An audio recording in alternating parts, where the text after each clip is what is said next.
hello. What's up tonight, everyone? Welcome. Fine Thursday to y'all. Good to see ya. Good to, wait for it. Hang on. Fish, go away. Almost there. One more click. Good to see ya. What is up? I don't think I'm muted. Am I muted? I shouldn't be muted. Hopefully I'm not muted. I'm supposed to be muted before it starts because you don't hear the clickety-clack of the typing. But what is up, Canadian Prime Minister Just Peter, and also Vaporlock, and also I feel like there was another one that I just missed. Borborgamos. Welcome y'all to the Fishbowl. Thank you so much for your subscription. Big cheer for you. Thank you. How is everyone tonight? What is up, Guildmaster? Ninja David. Dodger Goal. Welcome to the Fishbowl. Thank you so much for your subscription. Big cheer for you. Thank you. Thank you, Lazor. Good to see you as well. I'm hyped.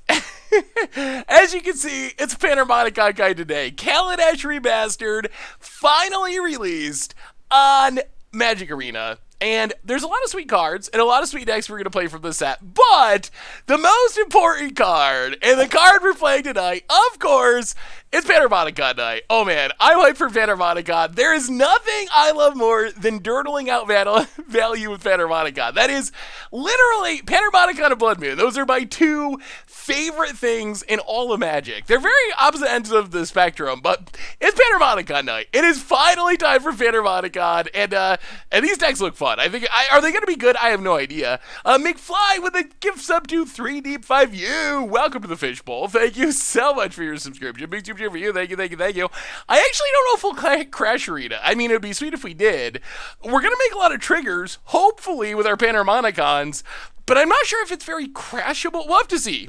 Maybe Arena's going to do well with Panharmonicon. I think it's possible. Have you built this yet? I've built so far 4 Panharmonicon decks that we have on the list for tonight. We probably won't get through all of them because Panharmonicon decks are slow and grindy. But we'll go through them in just a minute. But tonight, it is all Panharmonicon. And then in the future, we have Energy. We have Electrostatic Pummeler. There's Servos. There's Paradox Engines. There are Paradoxical Outcomes. There's Etherflux Reservoirs. There's a bunch of really sweet options from Kaladesh Remastered. So there's going to be a lot of historic in the future. Is Daggerbird back on the menu? Daggerbird is on the menu, but not for tonight. But that is a deck that we will probably try again. It's really super duper ultra janky, although adding Panharmonicon to the mix does improve it very greatly. So, not modern, right? No, it's tonight it's all historic. All historic tonight on Arena. I hope you feel better, Can't Miss Live. So that's the plan for tonight. Let's do our reminders, and then we'll talk about our Panharmonicon decks, and then we'll start playing Panharmonicon decks. Then we can talk about whatever you want to talk about. Historic, modern, Kaladesh Remastered, non-Magic stuff. I don't care. We're going to dirtle and play Panharmonicons and double trigger stuff and have a good time tonight. Haven't got a stream in a while, but just wondering, is it still okay to put deck links in chat and maybe get some feedback? It is certainly okay. Good to have you back, by the way, be on your guard. So, reminders! First off, replay YouTube. That's where you'd find all the old streams, including this one in the future. Normal YouTube. Tons of stuff coming up on the YouTube. There was a Kaladesh Remastered Crafting tier list today. Sweet Against the Odds featuring Door to Nothingness. Man, that deck went way better than I thought it was going to. If you haven't seen the Door to Nothingness Against the Odds, you should probably check it out because it was actually surprisingly effective. Chromatic Ori is like the perfect combo piece. You don't even think of that when you hear Chromatic Ori. You think Commander or whatever. You don't think, oh wow, this is the absolute perfect card to finally make Door to Nothingness work. But it actually is. Hey, what's up, Grateful Dad? It actually is a perfect card. Like every single thing about it. It fixes a mana. You play it, it makes 5 mana to cast Door to Nothingness. It's like it was built to make Door to Nothingness work. So if you haven't seen that, you should probably check it out because it's a good one. Aracalypse, welcome to the Fishbowl. Thank you so much for your subscription. Big super cheer for you. Thank you. A reminder that our sponsor tonight is Card Kingdom, and maybe it's a big Card Kingdom. Maybe you need some Magic cards. You can get them at cardkingdom.com. You can get Commander Legends pre-orders, old stuff as well. Whatever you need, they got you covered. You pick it up at cardkingdom.com. So thank you so much to Card Kingdom for supporting the show. Otherwise, the Discord is new and improved. The merch page has tokens, t-shirts, playmats. Good way to support the stream and the channel and the site. Donations always appreciated, never required. $2 or more gets your message read on stream. stream. And an extra reminder today. So next Thursday, a week from today, Commander Legends is going to be coming out. And we're going to try to do a draft-ish Commander Clash episode. So next Thursday at 1 Eastern, Tomer is going to be streaming on the Goldfish Commander YouTube his drafting of Commander Legends, which he is then going to play in the Commander Legends Commander Clash game. So make sure to check that out if you're interested in seeing some Commander Clash or Commander Legends Commander Clash drafting. And the idea is Tomer's going to kind of let YouTube help him draft, which Tomer's going to need. If you ever see Tomer draft, he could definitely use all the help you could get. So go help Tomer draft a good deck that I could then beat him with during Commander Clash. Transgirl Jade, welcome to the Fishbowl. Thank you so much for your subscription. Big super here for you. So, all right, Panharmonicons. It is time. The reminders are done. Kalash Remastered is here. So I have so far 4 Panharmonicon decks that we're working with tonight. First, have Blue-White Panharmonicon. Blue-White is like the traditional Panharmonicon colors. When Panharmonicon, for a brief and glorious moment, was a legitimate card in Standard before Reflector Mage got banned, for a very short period of time, it was a blue-white build of the deck. And this build is kind of, I wouldn't say influenced by that, but blue-white is maybe the most traditional Panharmonicon colors, because you get so many good enter the battlefield triggers. And we have a bunch of new stuff, like Yarion wasn't a thing we had Panharmonicon. So we got Yarions, and the rest of our deck, it is just overflowing with enter the battlefield triggers. Like, that is it. That's all we got going on. So we have, like, what do we got going on? We have card draw in things like Flibblethip. We have Championwoods for card draw. We have Cloudblazer for card draw. Elite Guardmage for card draw. So lots of card draw life gain. We got enter the battlefield removal, like Skyclave Apparition, like Deputy of Detention. Elspeth Conquers Death, not really enter the battlefield because Panharmonicon only cares about artifacts and creatures, but still, that's more removal in the deck. Meteor Golem is removal. We have Thassa and Momentary Blink to reuse our enter the battlefield triggers, along with Charming Prince for more reusing. Sky Sovereign, more removal as an enter the battlefield trigger. And that's how Panharmonicon decks work. So that's essentially what we're doing, is we are playing things with enter the battlefield triggers, hopefully triggering them twice, and once we get Panharmonicon online, the value becomes incredibly overwhelming really quickly. So that is deck number 1. Deck number 2, this is a little bit different version of Panharmonicon. This is kind of a mono-black devotion-y Panharmonicon. Still lots of ETB triggers, but we're looking to mostly double up removal stuff, and then win with Grainburst of Asphodel. So we have like double Massacre where that can win the game by itself. We could double up Ravenous Chupacabra. We could double up Plaguecrafters for more removal. We have card draw in Dusk Legion Jello. We can reanimate stuff twice with Null Priest of Oblivion. So Mono Black is kind of like Mono Black Devotion Control Panharmonicon. Hey, what's up, Sofa King? How are you? Lord Vigardis! Welcome to the Fishbowl. Thank you so much for your subscription. Big super cheer for you. Then we have the 3-color Panharmonicon decks. Bam Panharmonicon, it shares some similarities with Blue-White Panharmonicon, where we got a lot of good enter the battlefield triggers. We even have some of the same cards, Charming Prince, Skyclave Apparition. Glasspool Mimic is like the most insane land you can play in a Panharmonicon deck. So some of the same stuff, but we also get some really cool green additions. We have Ramp and Gildagoose and Llanowar Elves and Elvish Rejuvenator and Elvish Visionary, which also is card draw with Panharmonicon. Craterhoof, usually enough to win the game with only 1, but with Panharmonicon, it's always enough. We get Chilean for more value. We get Ramp with Cavalier of Thorns. We get Thragtusk. We get some Yarshin land finding, Wall of Blossoms, more card draw, fighting with Voracious Hydra. And then, last but not, why no Sand Robot? So the reason there's no Sand Robot in actually any of these decks is curve concerns. So Shadara, welcome to the Fishbowl. Thank you so much for your subscription. And Quantum, big super cheer for you. Thank you. Glasspool Mimic only creates 1 creature, but it's like a land that you can free roll as a whatever good thing you want to ETB. The reason we don't see more Solemn Simulacrums is it's the same CMC as Panharmonicons. And what Panharmonicon really wants is good 5-drops primarily. You want to be able to. So here's the theory of building Panharmonicon decks. Panharmonicon, whoa, gift sub again from Shindanra, going a whole bunch of gift subs. Skinny, Liam, the Optimator, Jason Cypher, Dythor, Arcadian, Hex Super Direthar Hooded Dude. Welcome to the Fishbowl. Thank you so much for your subscription. Big super cheer for you. But the theory building Panharmonicon decks is you fall behind when you got to take a turn off to play Panharmonicon. So you really want your 5-drop to blink all your stuff and catch you back up. Be a huge Cavalier of Thorn. Gain you 10 life like Thragtusk. So 4-drops lose a lot of value, but 5-drops gain a lot of value in a Panharmonicon deck. Last but not least, we have Sultai Panharmonicon, which is like all the Panharmonicons, we get actual Panharmonicon. We also have Yarok, so we can have a lot of Panharmonicons going. Going into Sultai gives us Hostage Taker. We also have like Risen Reefs to go with our Yaroks. We get the Massacre Worm, so it mashes together a lot of the sweet things. Gonti's another really cool black card. So those are the options we got today. Panharmonicon value for days. Welcome to the Fishbowl stuff. Thank you so much for your subscription. Big super cheer for you. Yes, it is a cast trigger, but it allows us to reuse our Panharmonicon creatures, pick them back up, which is nice value. That is probably the biggest value.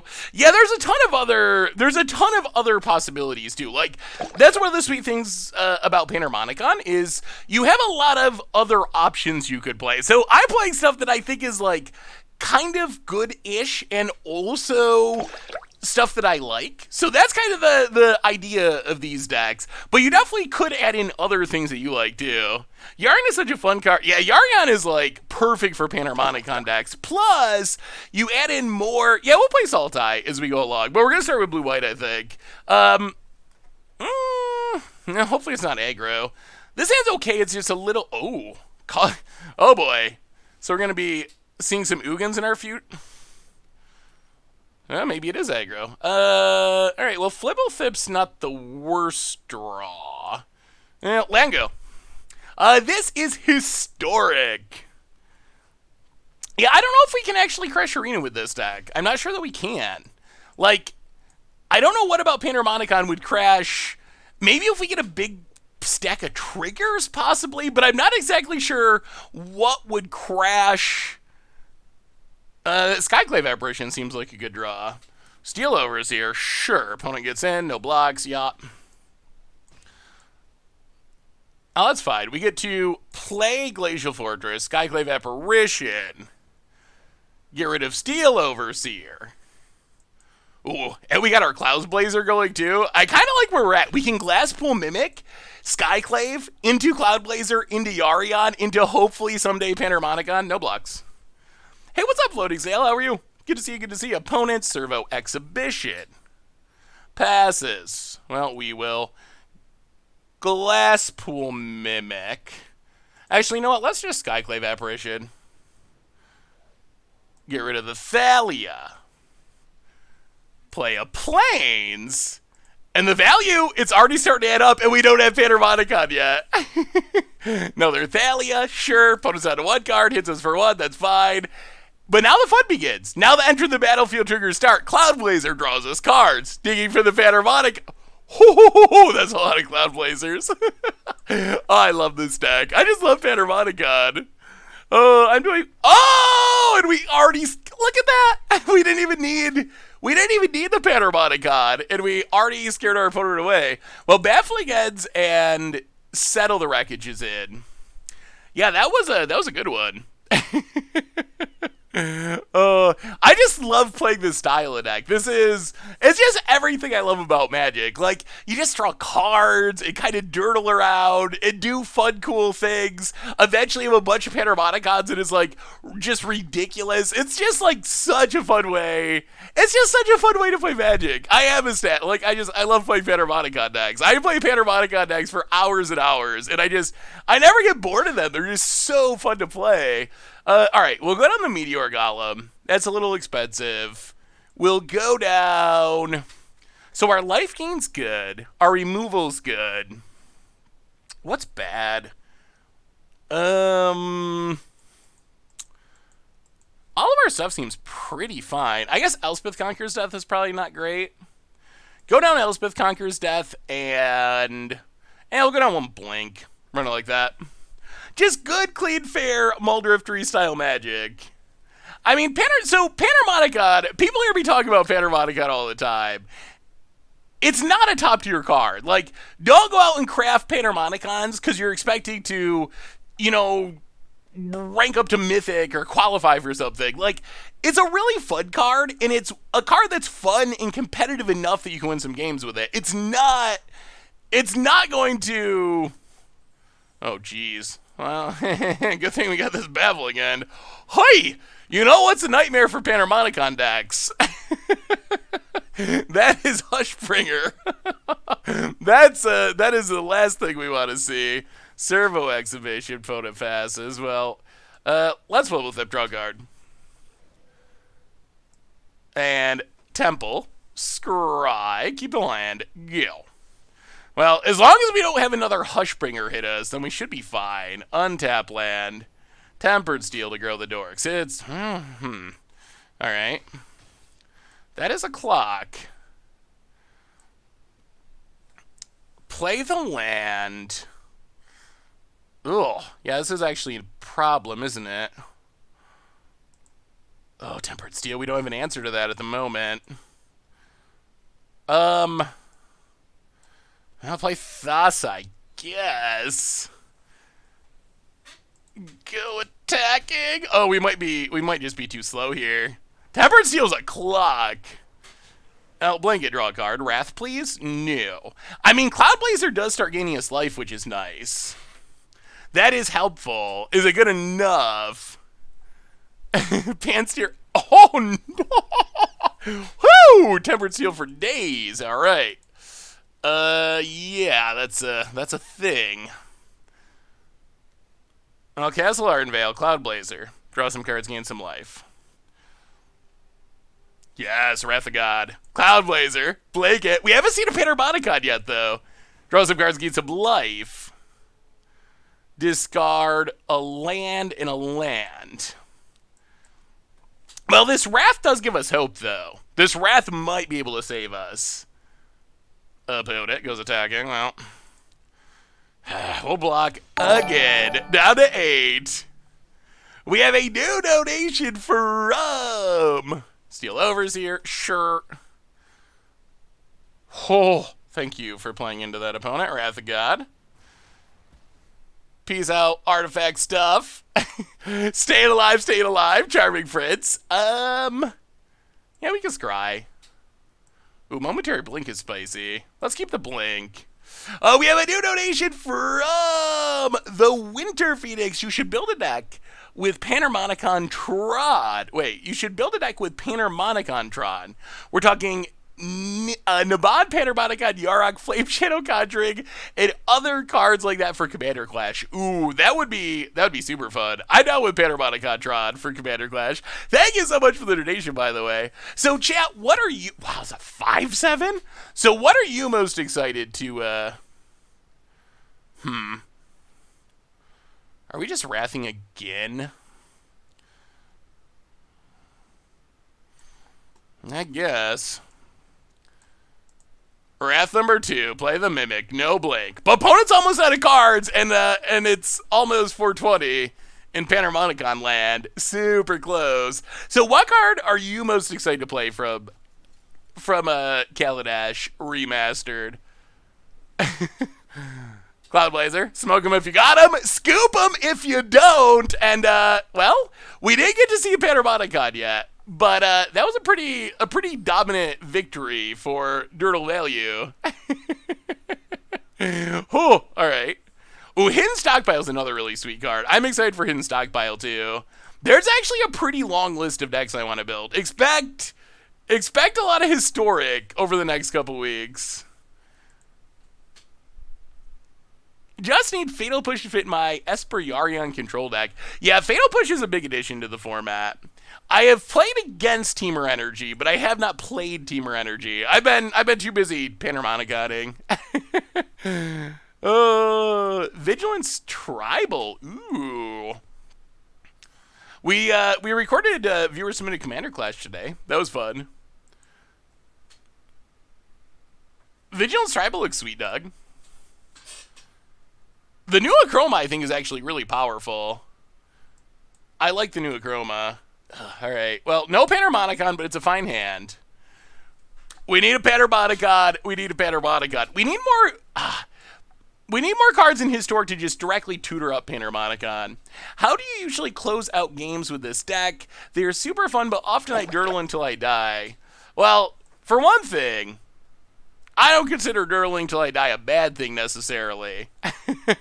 But as far as actually closing out... As far as actually closing... 1, 2, 3, 4, 5, 6. As far as actually closing out games with the deck, it's mostly just eventually outvaluing the opponent. There's not... Especially in this build, there's no real clear quick finisher. You're kind of... Oh, there it is, but... Opponent's got mana up. There's no real clear quick finisher. Well, if our opponent's going to counter something, I think we'd rather have it be Thassa than Panharmonicon. Like... Oh, if Panharmonicon comes down, all right, Censor, all right, counter 1. you just have more stuff than your opponent. That's the main goal, is just essentially outstuff your opponent. Well, there it is. Oh, no counter. Okay, first Panharmonicon on the battlefield. Yeah, we'll do a Legacy stream at some point in the not super distant future. Well, Seagate Restoration. Unfortunately, we don't have anything great to do. Ah!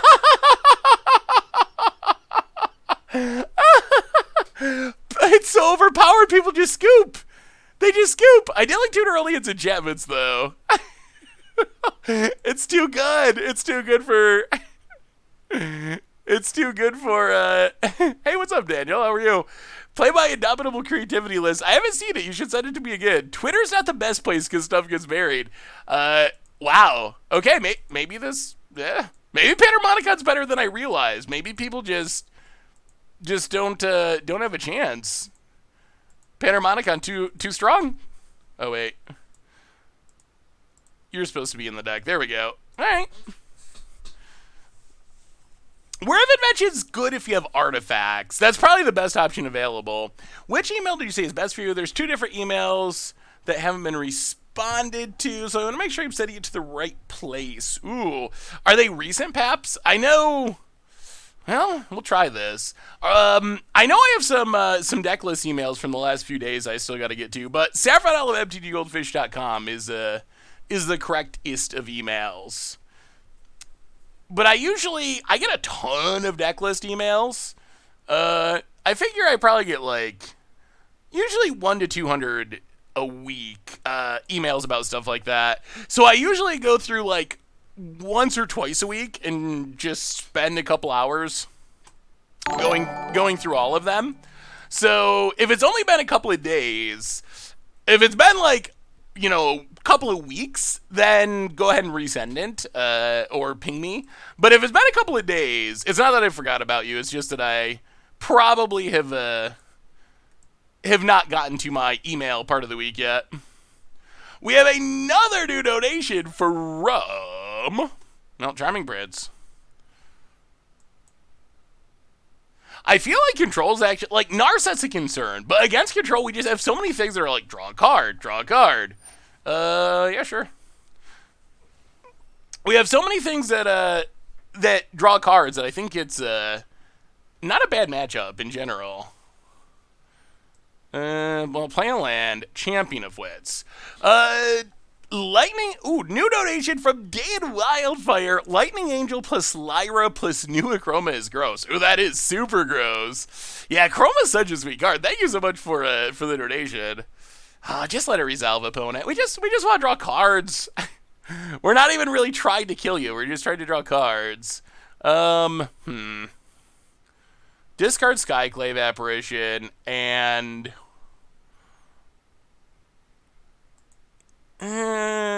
Meteor Golem? We might regret that. Yeah, whatever. Skyclave, Meteor Golem. Go. So far, so good, Big Fall Down. We've only done one match, but we won it pretty easily. And we're up in this... Huh. Reign of Revelation. This is a card people play? I did not know that was historic playable. Isn't there a mage that tutors out artifacts? I don't think so. I mean, maybe I'm forgetting something. I don't think there's just an artifact tutor outside of Now Whir of Invention, and Whir is good, but you really need a decent amount of artifacts to make it work. Bonnet. Would you like to concede again? Mystical Dispute. Alright. Yeah, I mean, if we're not gonna fight for Panharmonicon, what are we gonna fight for? Like, what is even this all about? Why are we here? What's the reason? Aw, come on. Alright, so opponent has a million counters, sure. Please don't play a Teferi. That's a Teferi. Hey, see you, Woodhouse J. Opponent goes start drawing cards. Well, this is a problem. Teferi is definitely a big problem. I'll go to combat, hit Teferi. Play Elite Guard Mage. Oh! Oh, alright. Well, now we're a little Teferi locked, which is pretty bad. With Yarion, we have so many slots. Would it be worth it to go into Bant? Can add Risen Reef, Uro, Chulane. Yeah, I have a Bant build too. I think there's a bunch of different ways you can potentially build it. Is there any sweet styles of Teferi? They added more lands, more old border lands, which is sweet. Yeah, I mean, opponent just has all the counters. We need to get rid of this Teferi. We also wouldn't mind Champion of Wits dying. Opponent Thoughtseizes is going to take our Yarion.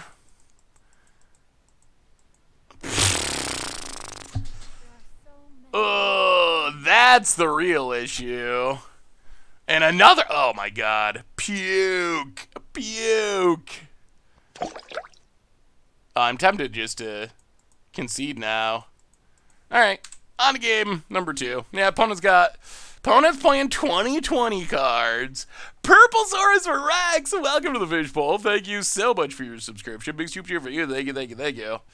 I mostly just hate Narset. Narset is like one of my least favorite cards that has ever been printed in all of Magic. Teferi, whatever. Like, Teferi is a very strong Planeswalker, but I don't think it's... I mean, it's annoying to play against, but Narset, I think, is just absolutely miserable. Can a deck be made with Panharmonicon, Yarok, and new Land Harmonicon creature? Is that good redundancy or overkill? So the problem with Land Harmonicon creature is it doesn't actually really... Maybe there's a very specific deck if you lose, like, a Shaya or something?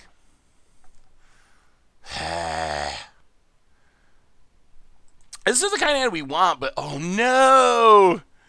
And now the mana screw? Oh. Oh no, no, no, no, not like this. Oh. Well, now we get Planeswalker stacks. Yeah, War is one of the most painful sets Wizards has designed in a while. I like some of the ideas of War of the Spark. Like, I think the idea of, like, making a lot of Planeswalkers is good. Wizards just...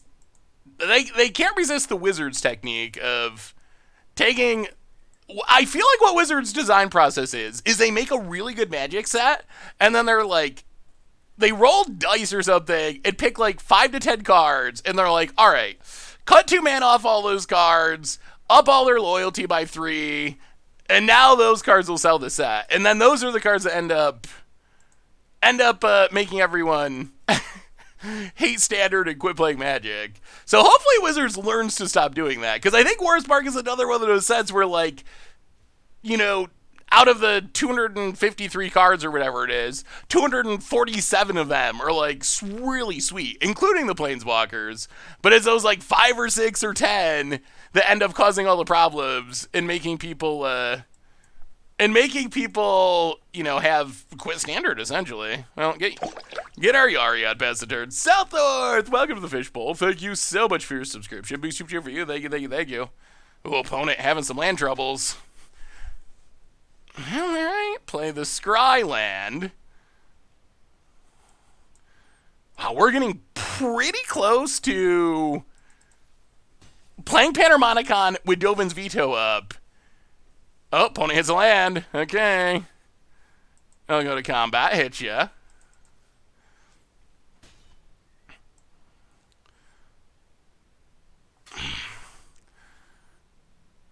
Play Panharmonicon.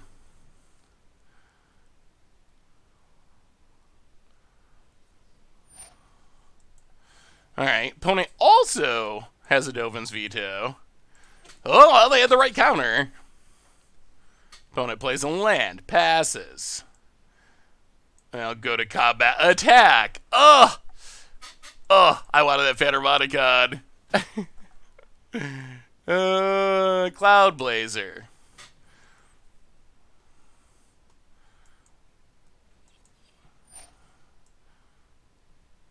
Opponent has another counter.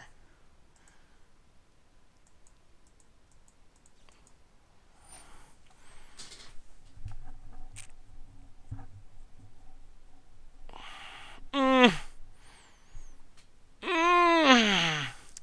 we even let this resolve? Ugh. Alright, sure. I don't mind Narset, I don't mind Teferi, I don't mind counters, but when people stack them all together on purpose... Yeah, so I think the issue is... I mean, we just can't let the Planeswalkers resolve. That's the problem. Like, our opponent just plays a bunch of miserable stacks Planeswalkers that we can't let resolve.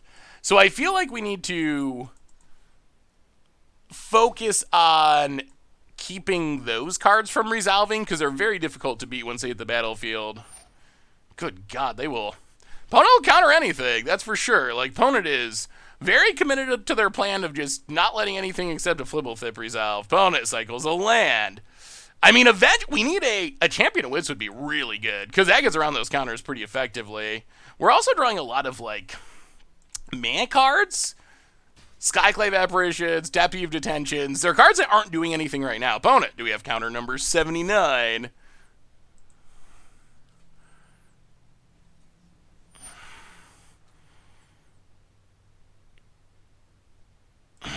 Okay, we do. Well, not out of counters yet.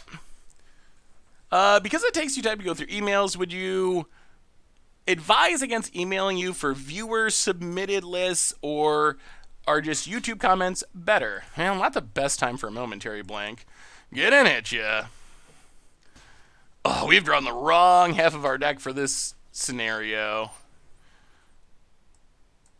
Torrential Gearhulk to draw cards.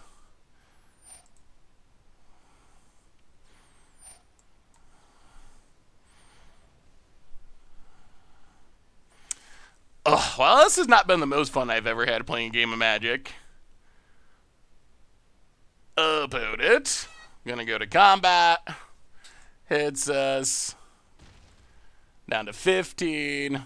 Passes. Well, we play Arion. Opponent has counter 47.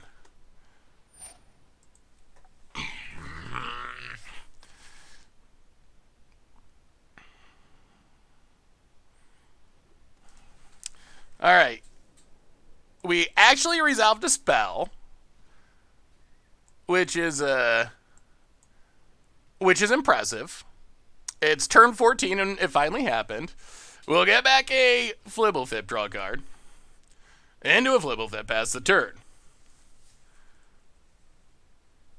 What did you lose? Wait, did you lose something?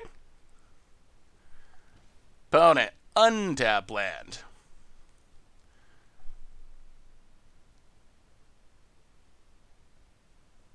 What was your question, Paps? Oh, about sending in viewer-submitted decks for Commander Clash? I mean, you're definitely welcome to send me, email them. And I do try to keep an eye on stuff like that is timely. So I do try to keep an eye out for stuff like that. But I know that the whole crew, like, looks through the YouTube comments and stuff, so I would say for stuff like viewer-submitted Commander Clash decks in specific, I would say that the YouTube comments or article comments are probably the best way to make sure to reach everyone if you want to submit a deck. But you're definitely welcome to email them to me as well. Opponent, all right, passing. We will play a Flibblethip. Draw a card. But his Skyclave Apparitions are not feeling great here. Getting hit ya.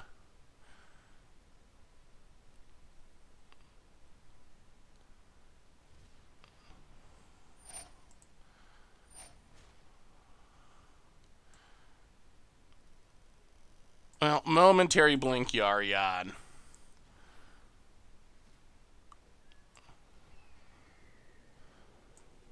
Exile Flibblethip. Opponent draws. Deputy of Detention. Get rid of the Shark. Get back Flibblethip. Pass the turn. Hey, what's up, Elf? How are you? We are historic Panharmonicon egg. Opponent goes to combat attacks. We will block again. Opponent. Handful of counters. Like always. Opponent. Asking again, does anyone know if Kaladesh has duplicate protection? Okay. Teferi. I believe that Kaladesh does have duplicate protection. But it's duplicate protection in the supplemental product sense. So, if it's reprints that are already on Arena, then you're going to have 8 copies of those cards and so forth. But I believe it works like a normal set as far as duplicate protection, where you're not going to open, 5 Panharmonicons or whatever. It's going to give you different rares instead. The Starman DX, welcome to the Fishbowl. Thank you so much for your subscription. Big super cheer for you. Skyclave only hits non-token permanents. You can't actually deal with a shark token. Opponent, Teferis, draws.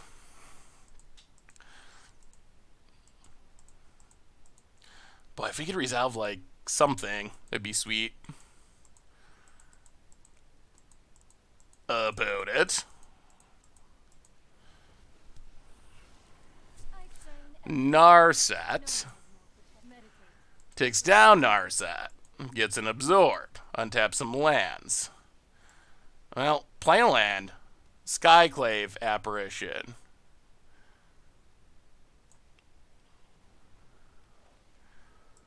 Get rid of Narset. Kill Teferi.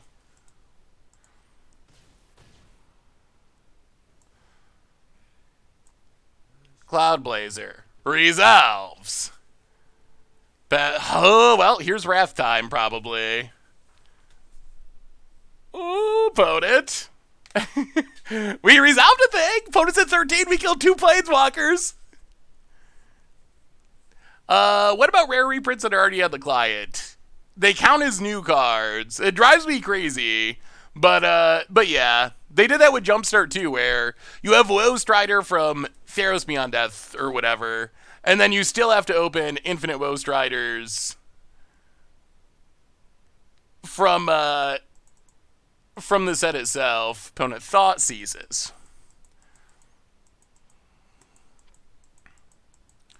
Oh, Panharmonicon would be sweet. Opponent takes Yarion. Goes attacking. No blocks.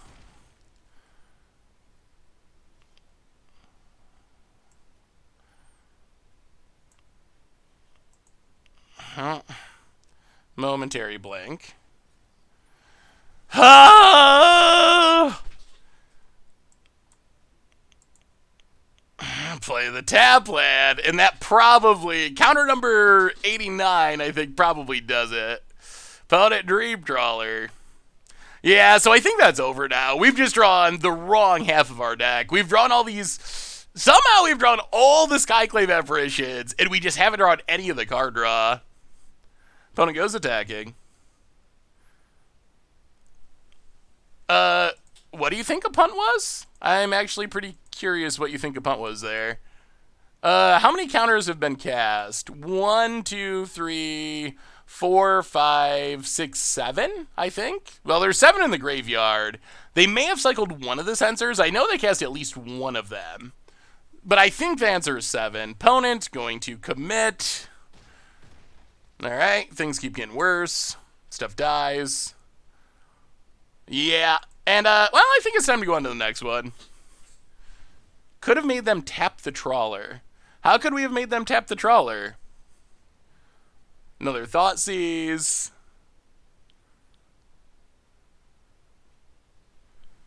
Skyclave Apparition only targets things with converted mana cost. Yeah, alright. Skyclave Apparition only targets things with converted mana cost 4 or less.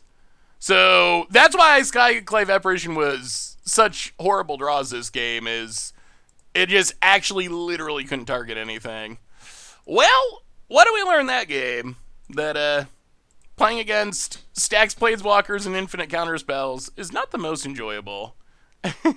I think Cardboard Live should be on.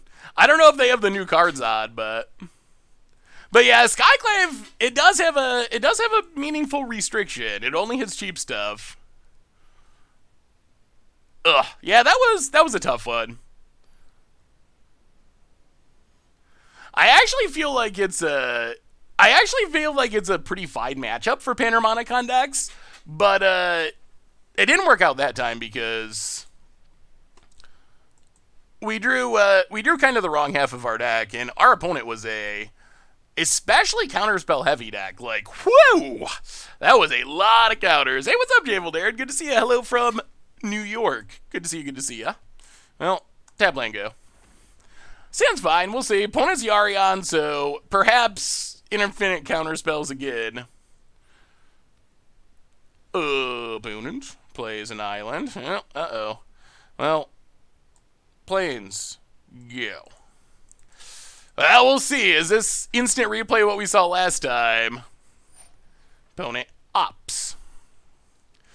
Hey, what's up, awesome dude? Good to see ya. Hey, so they've finally been able to acquire cards on Arena to build a deck on Arena. My favorite deck so far is Historic Hammer Time. Deck is great for a player like me who likes trying to play for free. Yeah, Historic Hammer Time is actually really sweet, and it is pretty cheap too. I'll play a land. Militia Bugler.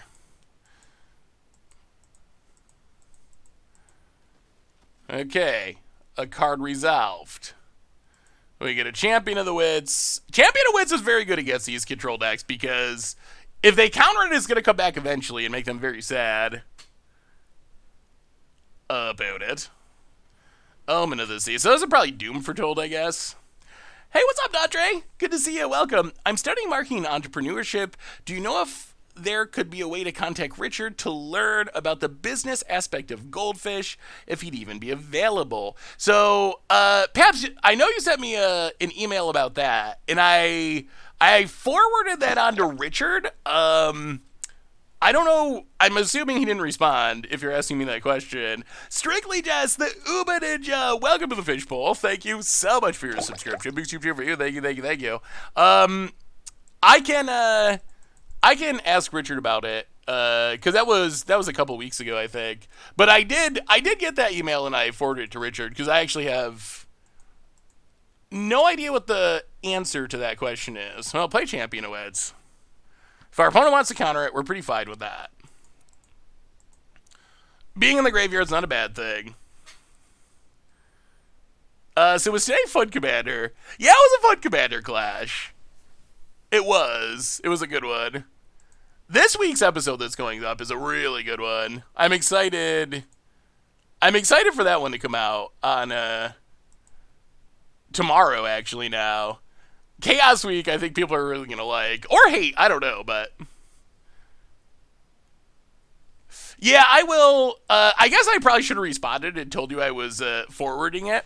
But yeah, I know you can also email him at richard@mtggoldfish.com. So you can try emailing him directly, but I can also ask him about it at some point. Afro Throws! Welcome to the Fishbowl. Thank you so much for your subscription. Big cheer for you. Thank you. How salty was Tober? He did pretty well with Chaos Week, actually, considering... Ooh, that's brutal. He did pretty well with Chaos Week, considering that he absolutely hates Chaos decks. Like, that is one of his least favorite things. Come on, if they play an Ashiok, or... Okay, Karn, that's fine. We do not even care a little bit about Karn. That is super acceptable. Do your thing, Karn, do your thing. We get to untap and draw cards and gain life and get Panharmonicon value. Oh, okay. Untapping with the Panharmonicon. That's the dream. That's the dream. Chaos Week goes up tomorrow. Tomorrow's episode. Opponent gets a Noxious Gearhulk spicy. The Gearhulks are good Karn targets. Ooh. Well then. We will play Glacial Fortress. Play Thassa. Flibblethip. Panharmonicon. Draw 2. Yes, please. We will. Blink Flibblethip. Draw 2 more. Oh, there's a Champion of Wits and a momentary blink. Okay. Oh, we're Panharmoniconing Wall of Chaos. Of course, now that it's out. Colin, welcome to the Fishbowl. Thank you so much for your subscription. Big super cheer for you. I wasn't interested in Kaladesh, but your wildcard video got me hyped for refurbished God-Fear's gift and Pummeler one-shot. Thank you for the ideas of your content. Ooh, so the Pummeler deck, if you want some ideas, that was a deck that we played for Budget Magic and Standard a few times. So if you want some ideas for how to build it, oh wow, opponent's just tapping out for Gearhulk. Oh, okay, life is remaining good in Panharmonicon land. It just generates so much value. Like, whose 4-mana colorless thing is better? It's Panharmonicon. Our opponent played this broken vintage band Planeswalker, and it's drawn 2 cards. We've already drawn 4, and it's just going to keep snowballing. Like, how can you not love it? How can you not love it? Any updates on way to spend channel point? Oh, my God. And okay. Well, it's 420. Draw 4, gain 4. And then I think we will draw 4, gain 4 more. Yeah, we might as well play this, too. So wait, gain 4. So that's 8 so far this turn. Then end step, Cloudblazer. Blink it. We will draw 4, gain 4. We just got to make sure we don't mill out. That's my only concern here. We'll discard Momentary Blink. We'll discard Champion of Wits. We'll discard an Island, a Temple of Enlightenment, and... And discard a Plains. Okay. Panharmonicon! Panharmonicon. Okay, I feel like I was answering a question. I don't remember what it was now. I got distracted by drawing so many cards. What was the question? Yeah, it might be worth adding 1 Oracle, or a Commit to Memory would be another decent option. I think we're okay with taking 5 here. About it.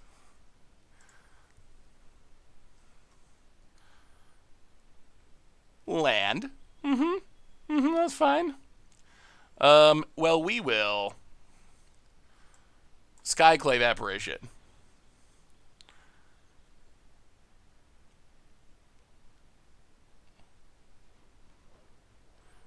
Double trigger. Get rid of Omen of the Sea. Get rid of Karn. 2 for 1. Oh, channel points. Yes. What else are we playing? Let's play the land. Elspeth Conquers Death.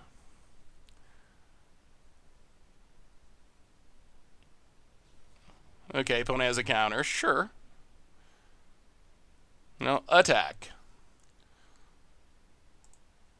Attack a little. We don't want to get sharked. We want this Cloudblazer to live because we want to blink it. Get in, hit ya. What are Crim's channel rewards? Fatal Pushes. Gets a 6/6.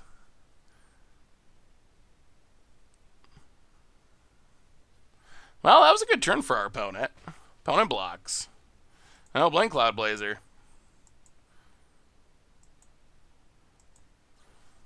Whoa! Whoa! Opponent's got the handful of removal. Okay. Well, that was good for our opponent. 3 interactive spells in 1 turn, but we did mostly empty our opponent's hand. Well, we'll play Elite Guard Mage. Draw some cards, gain some life. We will play Charming. Well, play League Guard Mage.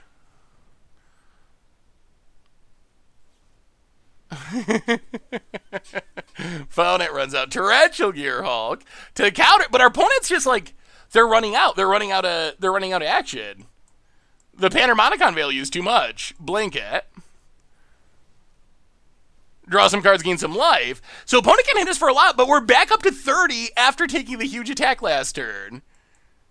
We have a Wrath in hand if we need to. About it. Another removal spell. Okay. Gets it, hits us. For a bundle, down to 12. Land. Yarion. Well. Wrath of God. Whoa! Okay. Oh, those have been some hits for our opponent. Interesting. Oh, that's actually kind of an issue.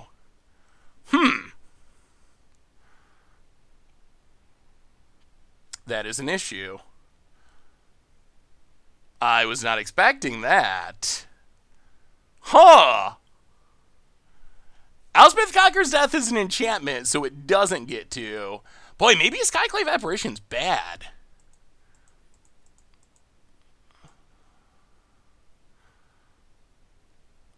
Well, let's play Champion of Wits. Draw some cards. Discard. Man, this is 2 matchups in a row where Skyclave Apparition has just been really bad. Discard. Discard. Play a land. Charming Prince. Exile. Gain 3.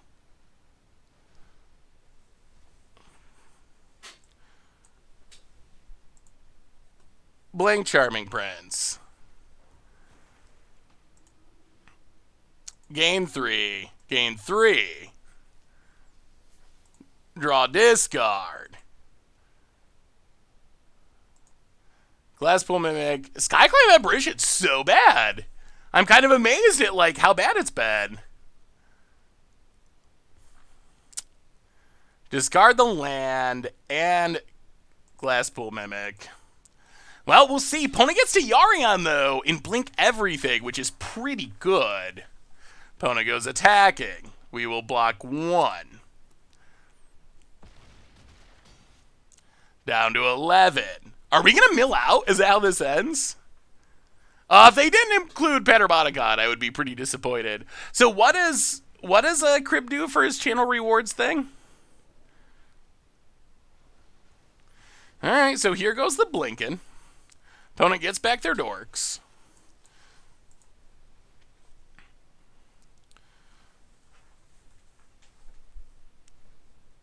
Ops.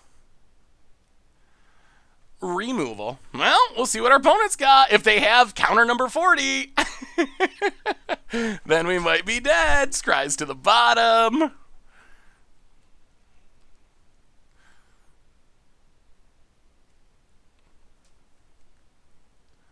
If they really have another counter, why are we constantly running into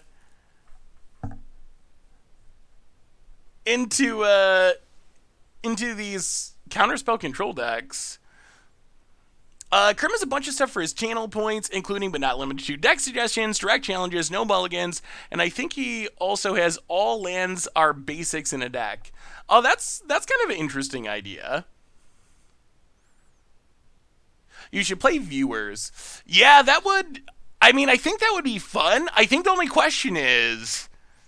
we kind of have a lot of viewers and a lot of channel points. So that's kind of the concern. That's one of the things I thought of doing, was like, oh, you could cash in your points to play.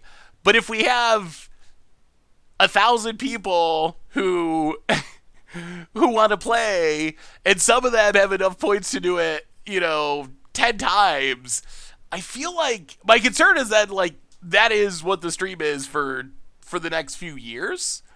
So that is something we'd have to figure out, I think. Cloud Blazer.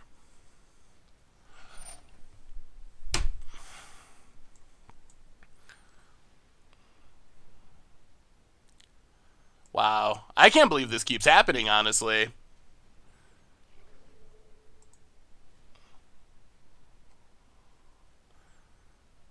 Hey, it's the dead card again. Yeah, I mean, and that's game. Again.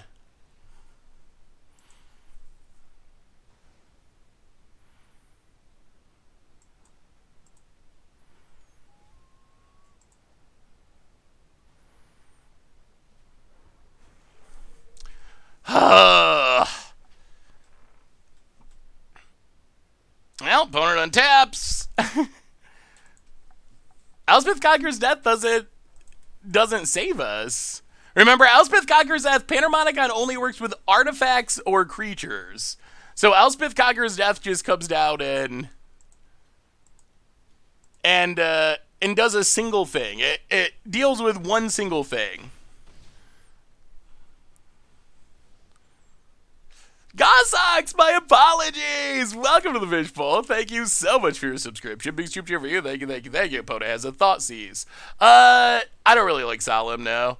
You want 5 drops with Panharmonicon, not more 4 drops. So the curve is not very good.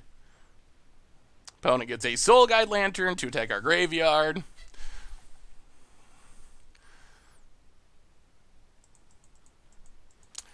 Well, being able to counter everything is pretty good.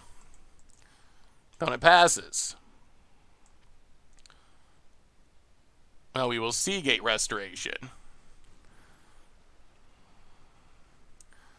We will play a land.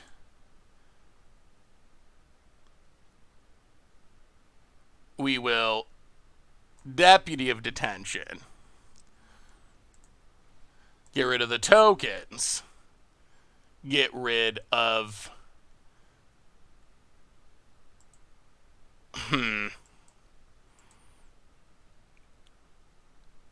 Karn. Well...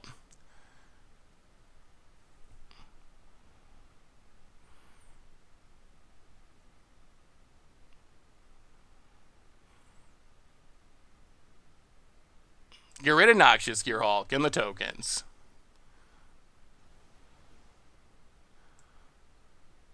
Play Charming Prince. Gain some life. I mean, we might still be okay. We have gotten hit by all the counters in the West, but it's not over yet. We're back up to 14. We're back up to a handful of cards. Oh, we're gaining a ton of life, so it's not actually lethal. Opponent takes down card. Tutoring. Tried to keep up with our Panharmonicon value. Gets another Noxious Gearhulk. Casts another Noxious Gearhulk. The bad news for our opponent is we still have a handful of cards. Opponent gonna blow up something. It's Deputy of Detention. But we're at 14, so it's not over yet. Opponent plays a land. 1 card in hand while we have many. Opponent hits us. Sure. The big problem is going to be running out of cards in deck. That might be the issue here. Okay, so we play Glacial Fortress. We play... Let's think about this. Sky Sovereign. Hit Noxious Gearhulk. Hit Noxious Gearhulk. We play the Cleric. We gain some life. Oh! Panharmonicon! Through the counters! Through the counters! We got hit by so many counters. Ah! And we scared them away! We just grind and grind and grind. Oh, I'm sorry. Sorry if I'm pulling your headphones ears. Oh, they ran away. We scared him right out of playing. Oh, I'm sorry. I'm sorry my celebration was too loud. Oh, Panharmonicon value. Wow.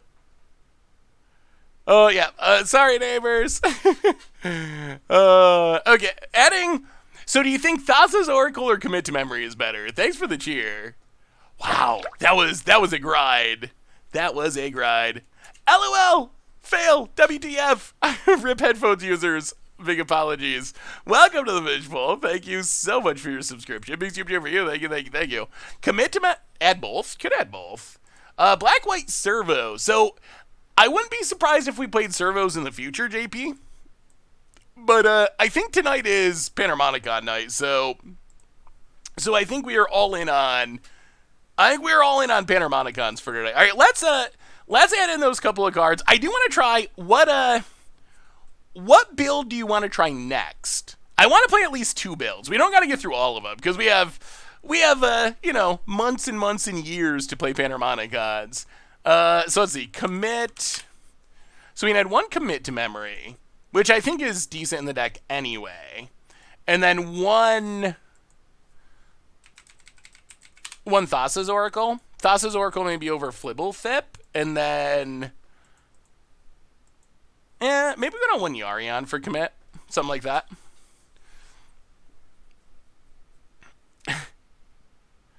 So yeah, the other options, we got Bant, Mono Black, and Sultai are still untested Panharmonicon lists that we haven't played yet. But this one's been working. We're technically 2-1, and we have gotten some salty scoops. Apparently people just don't like the Panharmonicon value. And we've ground with 2 really counterspell-heavy control decks. Can you brew a Coco Panharmonicon deck? You could. I mean, we could, yeah. Am I actually going to do Arena Mythbusters? Yeah. Actually, I already recorded. Oh no, that's not great. Well, we will keep mulliganing. All right. Well, this will keep you to the bottom. We're keeping Panharmonicon. We're keeping Panharmonicon, and we're trusting that we hit stuff to do with it. That's actually kind of fine. Not really. To the bottom. All right. Well, go Panharmonicon. Yeah, that was... Hey, what's up, General Chow? How are you? I'm thinking... What do you think of the name Jank or Dank? I'm thinking... that's what I'm thinking about calling it. MTG Mythbusters would be good, too. But I think Jank or Dank is the name that I'm planning on going for. I'm almost crying tears of joy. Only you can understand how much I love Panharmonicon. I love Panharmonicon as much as anyone, so I'm right there with you. Have we played a energy deck? We have not played energy yet, so I think that tonight is going to be... Oh, whoa, our opponent comes prepared. Our opponent comes prepared for Panharmonicons. Thankfully, we have this Wrath in hand. Oh, and we're on the Moldify? Brutal. About it. Main deck Hushbringers. That is not a card we want to see. That's like the last card we ever want to see. Like, seriously. Well, Wrath away. Strictly Better MTG has a series called Dank Jank. Yeah, someone said that on Twitter. I'm actually not... I don't know.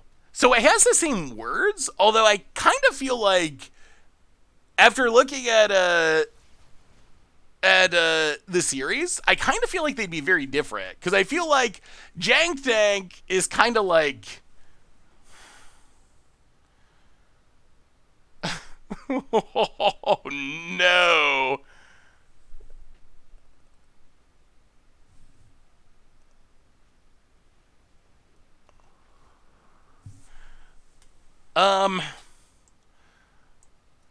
I honestly don't know if we can win now. Like, this might just straight up be game.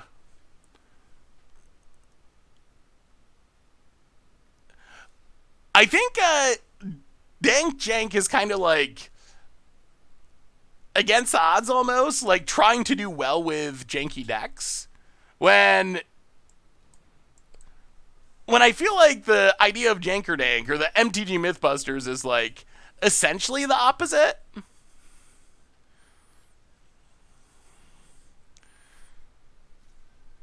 Oh, that's. I was not expecting to run into someone playing a whole bunch of main deck Hushbringers. That's just not a thing. So we have one more Wrath that we can draw.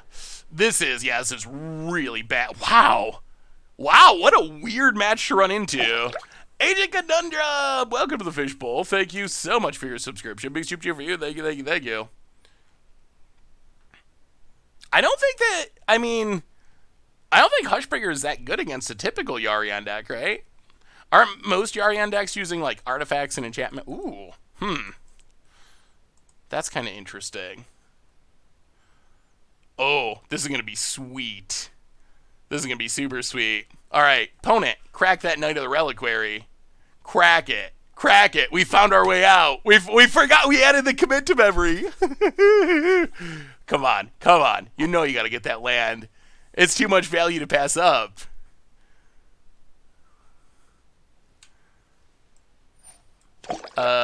Yes, you. How about you going in the top of the deck? If they draw the third one. Nesmith! Welcome to the Fishbowl. 47 months. That is insane. Almost 4 years.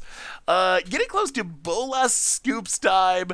Where is the Vintage Cube? It ends in less than a week. Did Kaladesh bring any inventions or cards not from Kaladesh Popper? Sculpting Steel. There is a single invention in the set. Sculpting Steel. We played some Vintage Cube on Monday this week. We might do some more, but I mean, we can't pass up Panharmonicon on release day. Oh, please don't play another Hushbringer. Please. I really don't care what you do as long as it's not Hushbringer. We got everything else covered with this Meteor Golem. Double Meteor Golem.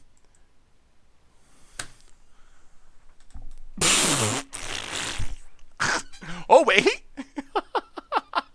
This is creatures, right? Wow! Our opponent is drawn miraculously. We have drawn equally well. Yes, the boat! The boat to save the day from the third Hushbringer. Well, yeah, you're dying, and you're also dying.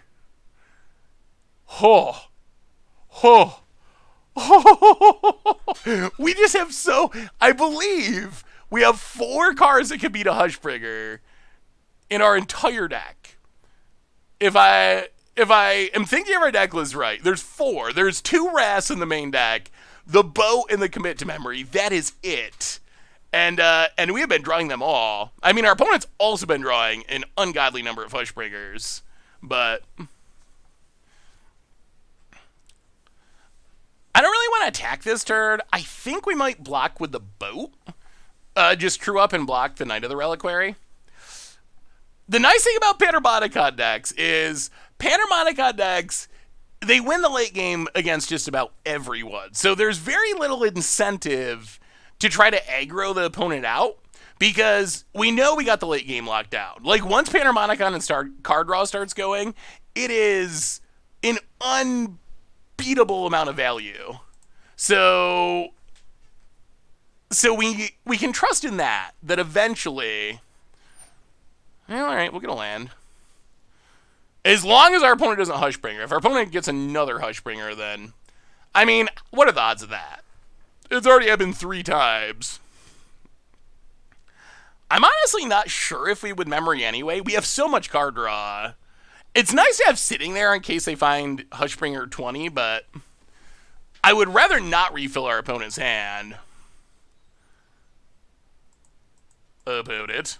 Well, now we should have attacked, but we still get to Meteor Golem. We'll take it down to 12. Actually, 1, 2, 3. Yeah, let's just do this. Skyclave Apparition. Skyclave Apparition and Scry seems good. We just want to hit card draw before they find Hushbringer again. Get rid of you, get rid of you. Double it up, double it up. Did you know that you get the combined converted mana cost of the tokens, apparently? I had it happen to be earlier when I was testing.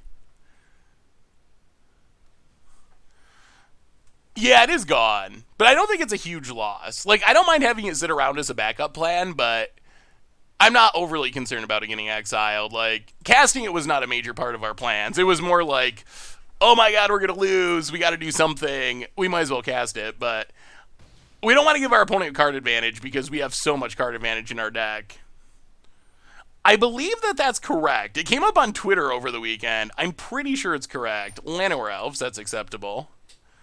Oh, Cloud Blazer would be really good. Anything that says draw a card would be really good here. That's what we're looking for with this Castle Vantress. Anything that says draw a card, vote it. Desperation. Castle Lockwain. Looking for the Hushbringer. Down to 10. Well, scry away.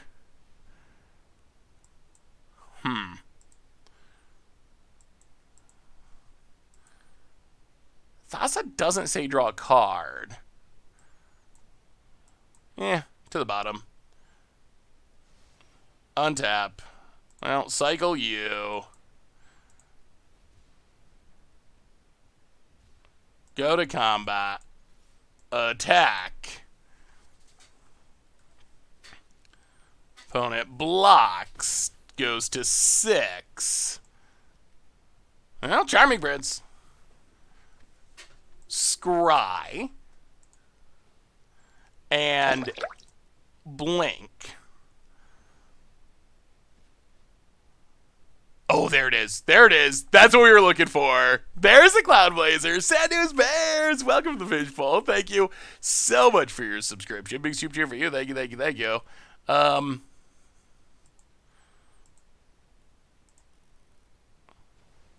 Might as well hide away our Panharmonicon in case there's an Assassin's Trophy or something. All right. Just built Coco Pummeler, surprisingly not crap. I actually think Pummeler could be kind of good. I think that Pummeler, I mean, I don't know if it'll be top tier good, but it seems like you can build a pretty decent Pummeler deck in the format. Pauper Cantrips, Cocos. That's a lot of card draw. I like the level of card draw. Oh boy. Get him back. We will scry. I actually changed my mind about this Yarion. Yarion bottom. Keep Cloud Blazer. Thassa's Oracle bottom. Okay. Well. Untap. Cloud Blazer.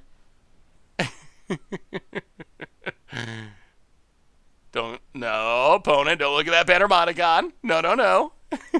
Draw some cards.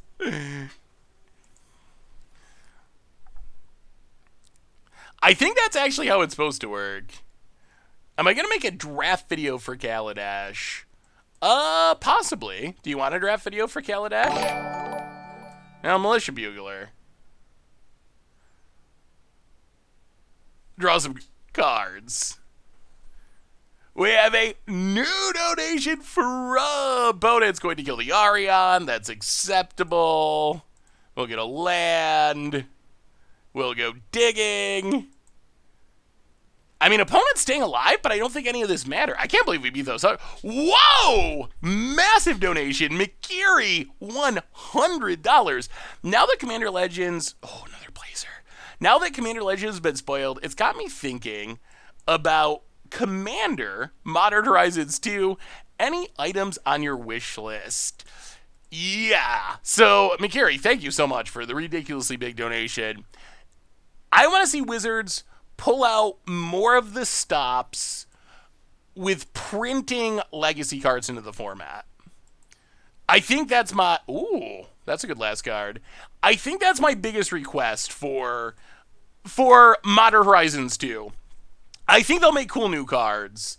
But what I really want to see is last time, while I really liked Modern Horizons 1, I think it was a really good set, I also felt like the reprints were kind of like medium.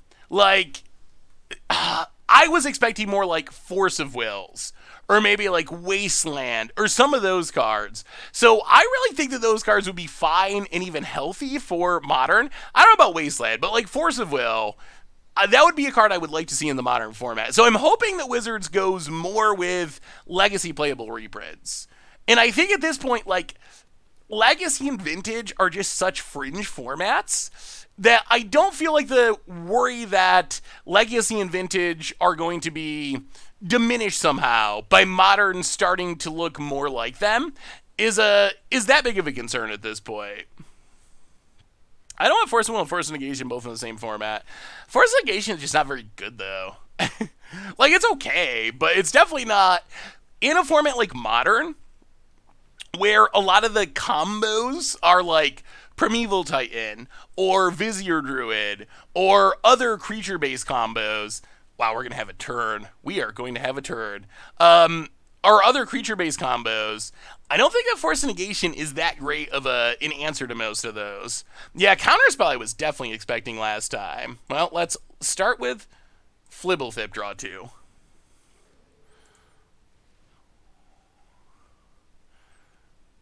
And Cloud Blazer, draw 4.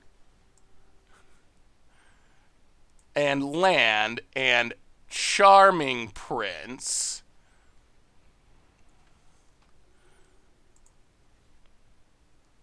Exile you. Exile.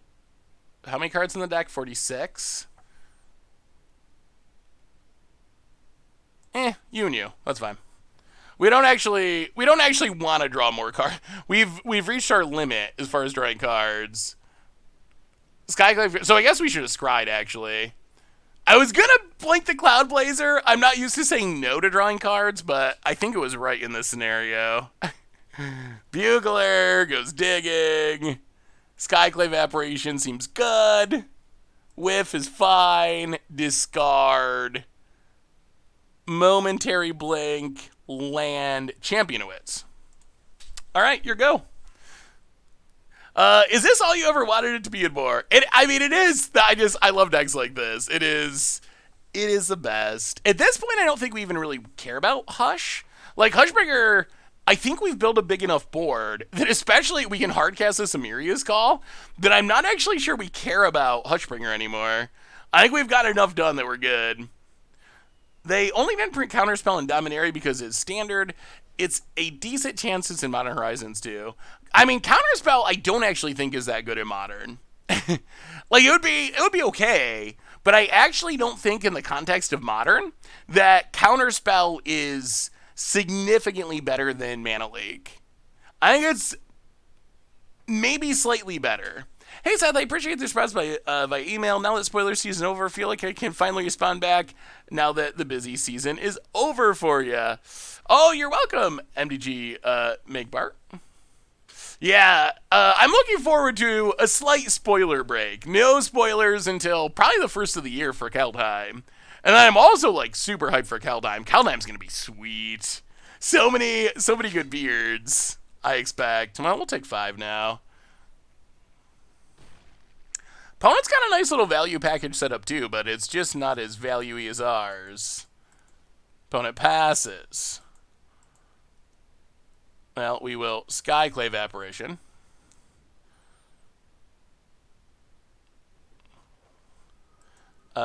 Get you. And you.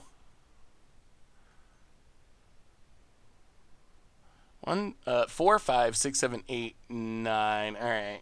Opponent can gain some life. Sure.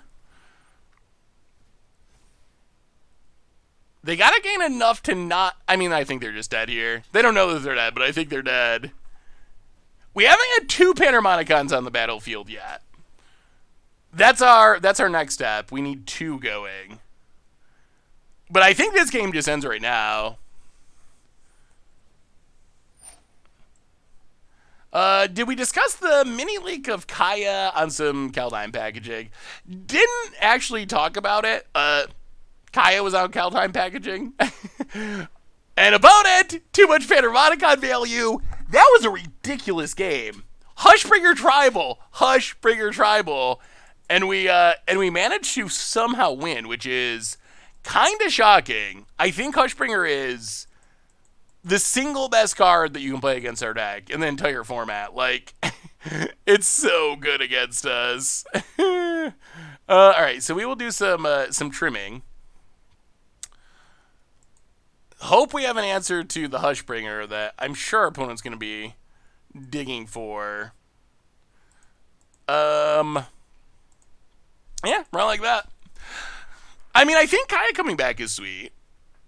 Am I planning on making a Hans Eriksson deck? Yeah, Hans Eriksson is at the top of my list of decks to make.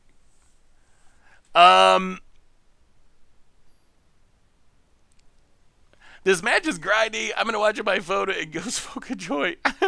Well, it is a very grindy deck. Oh, wait, the Bob Ross lands are on Arena? Oh, we're going to have to look. How do we find them? I'll mulligan that. Ugh. Oh, I think we keep this. We actually have answers. Oh, it's only one land, but we're on the draw, and we actually have multiple answers to Hushbringer, so I think we keep. And we'll just put a Meteor Golem, and it's 7 mana body to the bottom. Opponent. 1 land, 1 keep. 1 land, 1 keep. 1 land, 1 keep.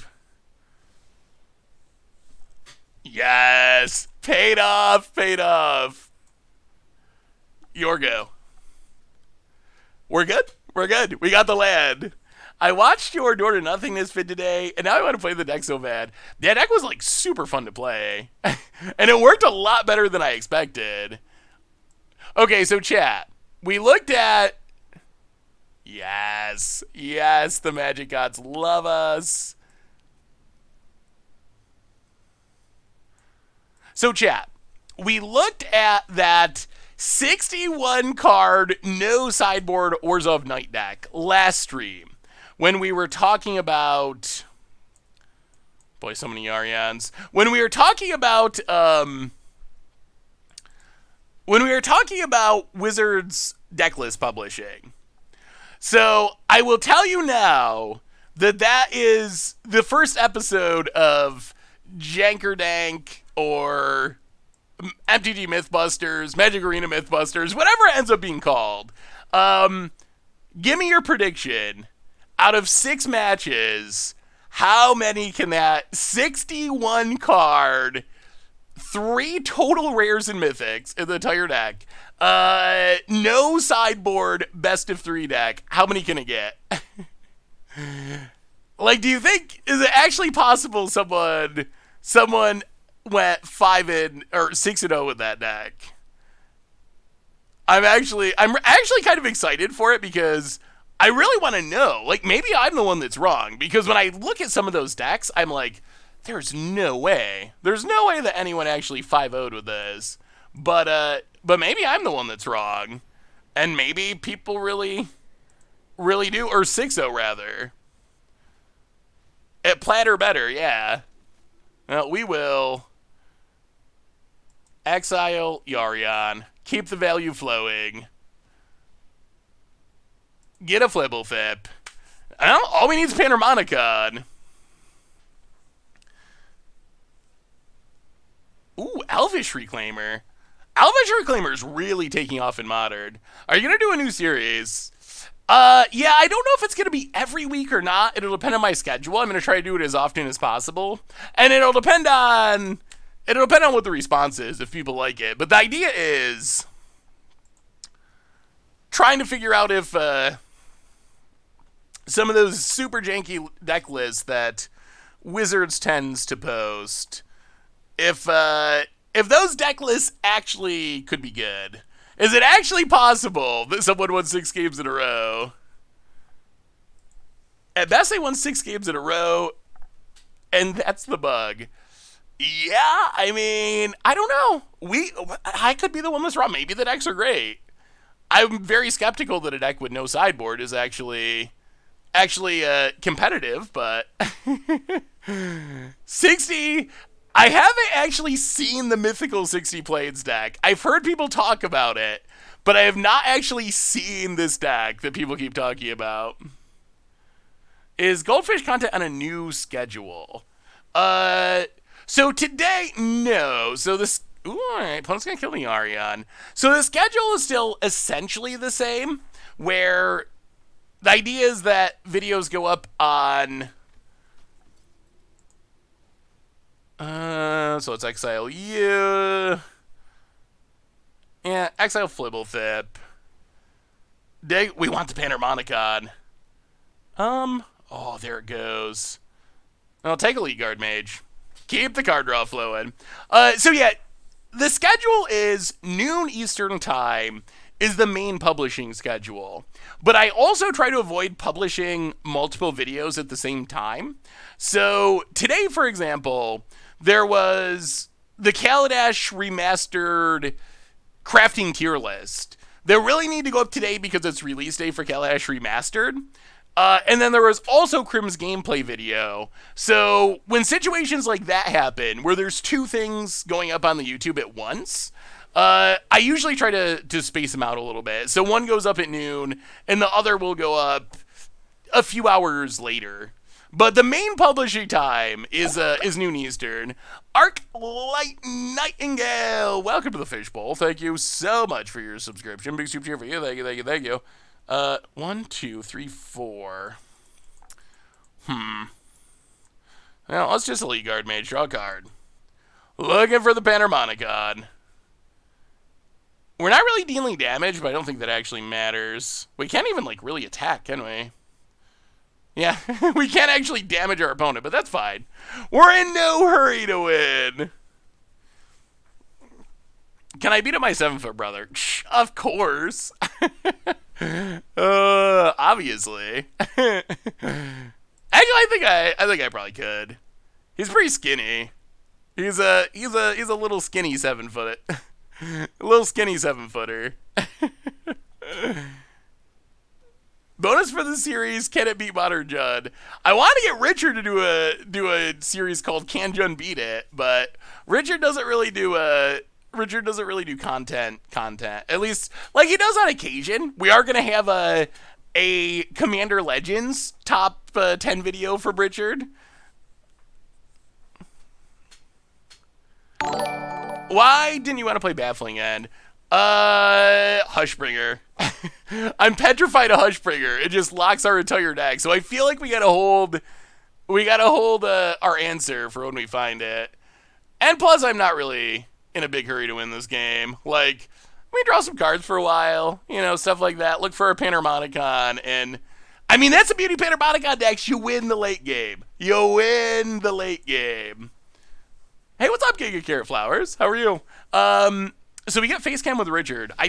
I assume so. Richard's recording it on his own, so I haven't actually seen the final product yet, but I assume there will be Richard Facecam action. Yorion. We have another new donation. Makiri, thank you so much. You were amazingly generous with stuff like this. Makiri, $25 donation. Sylvan Library, Swords, Strix, Pyro, Hydroblast, Days Submerge, Therapy, Hymn, Richard Import, Mazavith, Caracas, Wasteland, Sanctum Prelate, Wirewood Symbiote, and B2B. Wait, what's B2B? Oh, back to basics. Oh, back to basics. Anything else? That's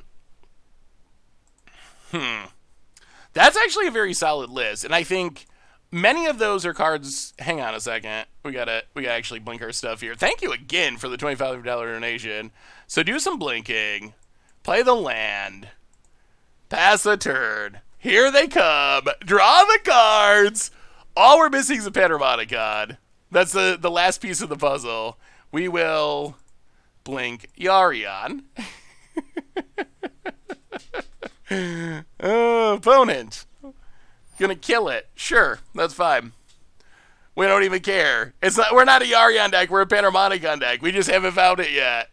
We will draw a Skyclave Apparition, draw a Champion of Wits, get a Thassa's Oracle for the safety, go looting, Discard you, discard you. Okay, discard the hand size. Yeah, I guess you and you. Alright. Well, our clock's not fast, but it'll get it done. So what else from Legacy would be sweet? I'm on the fence about Wasteland.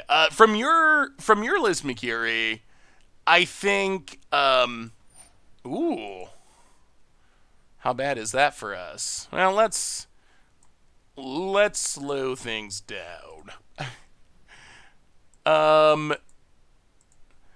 What else would I like from Legacy? Boy, it's actually a pretty solid list. I think from the list of cards that you mentioned,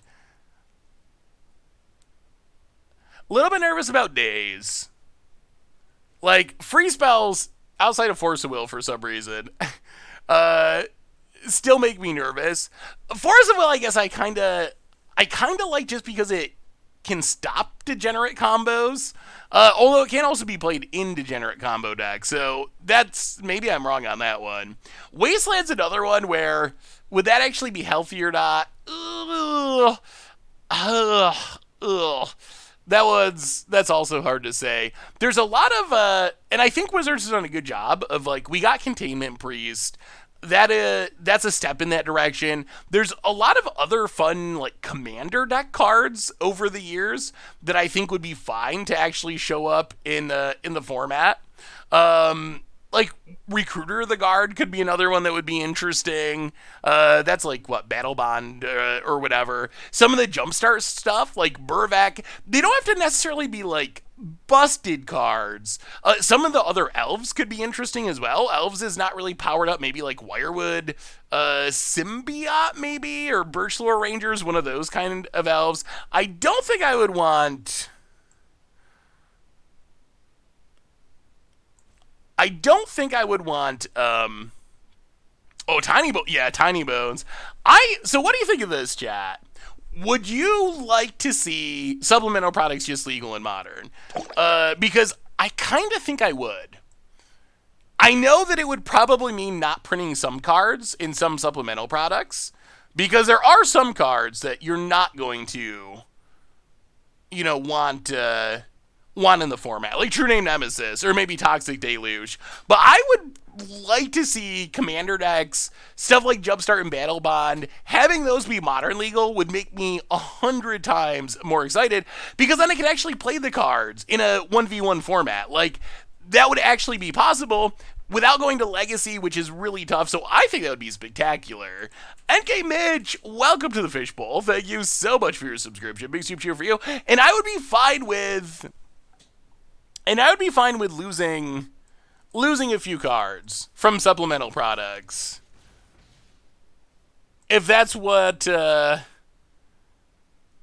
it took to get those cards legal. Let's just blink this, draw some cards.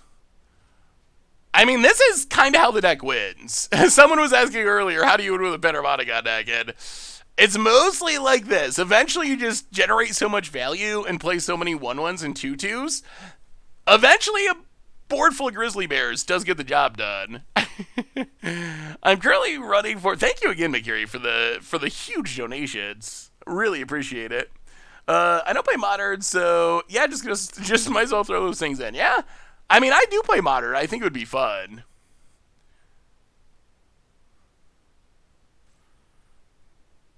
I mean, Unban Twin, yeah. I think I'm in full support of unbanning Twin. Does supplemental products include Secret Lair? I mean, technically, and that's another Panharmonicon win. Well, we kind of went 3-1 with Blue White Panharmonicon. I think we're going to change up the colors. The deck can grind. Panharmonicon, still pretty strong when it sits on the battlefield, and that's not a bad record. Not a bad record at all. Before we play our next round, a super quick reminder that our sponsor this evening is Card Kingdom.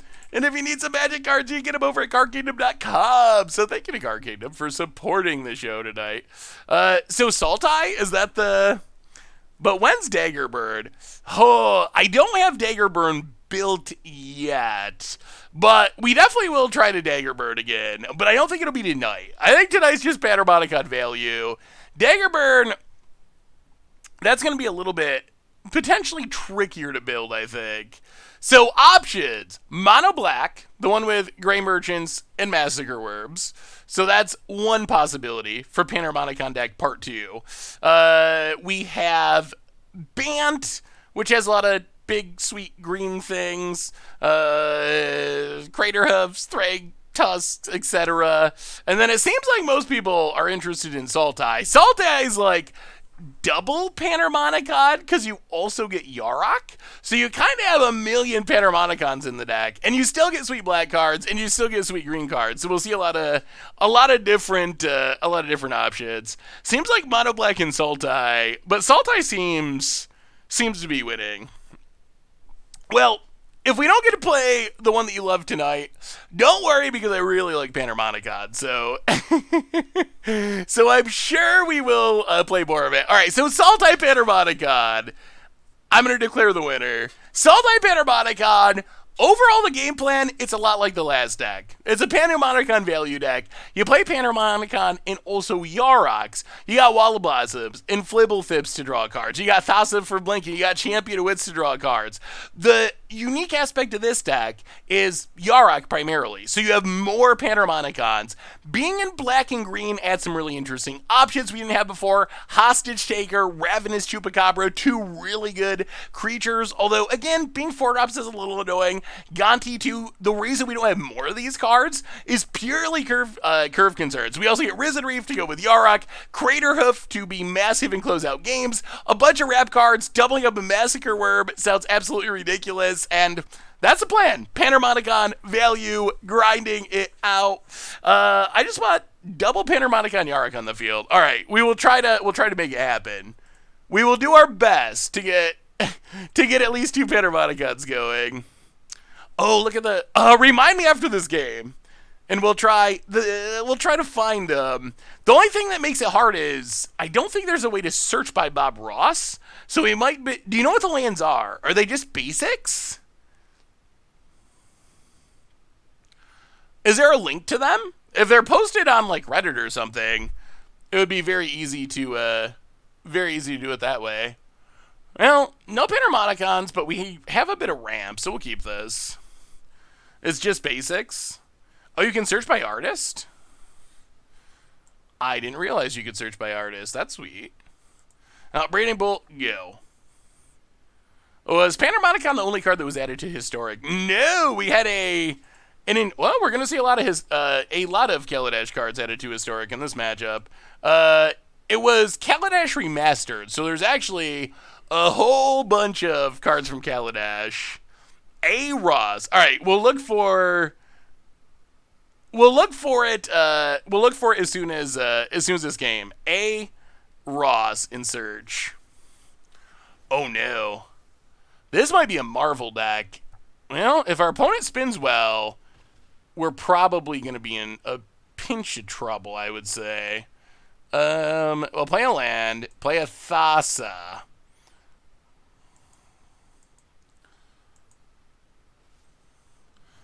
I think our opponent's playing Kaladesh Remastered block over there. Bezdard. Yeah, I mean, if they can spin a Marvel, we could just be dead. And it looks like they can. With that untap land. What's the payoff, though? You get Ulamog, but Emrakul's not in the... Huh. Okay. Yarion. Interesting. Well, more energy. Opponent's got all the energy they could ever want. We could really use, well, all right, Panharmonicon. Well, we got Panharmonicon. We need something to go with it. We need an ETB creature. Our deck's full of them. Any one of them. We will take it. Please don't marvel us. Attuned with Ether. Sure. Anything. Gonti would be sweet. Chupacabra. Anything with an ETB. Flibblethip. We'll take a Flibblethip. Yeah, we got nothing, opponent. That's fine. Gets in hit, says. Come on. ETB creature. Land. Well, play play Fabled Passage. Go. Oh boy. Oh boy, the fizzle's on. I had two really fun games with Alicia. I'm really happy with the Aristocrats build. Now I'm thinking about ways to abuse Shuri Shizo Caretaker. Any ideas? Ooh. So what is I'm gonna have to look up the actual text on Yarian just doesn't do anything until we have something else. And I'm a little worried about just straight up dying to this Yarian, because well, Murderous Rider, kill Yarian.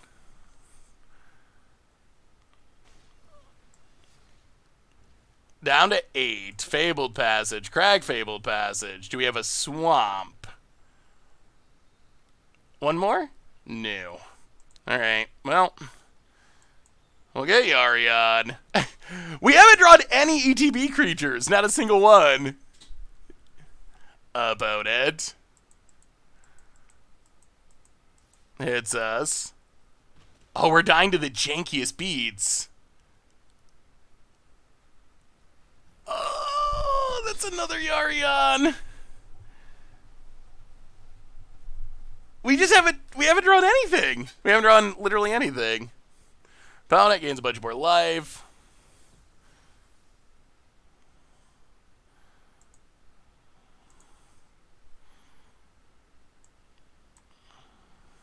Yeah, I think we're dead.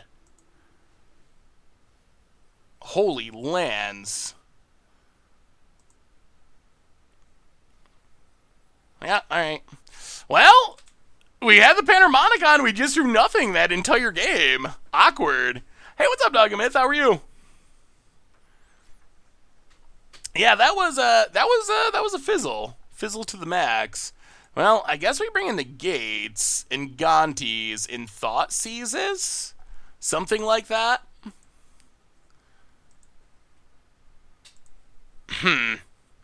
This deck, being Sultai, one of the downsides is we do lose out on stuff like Cloud Blazer, and Cloud Blazer is one of we just didn't draw the card draw stuff that game, and Cloud Blazer is one of the sweetest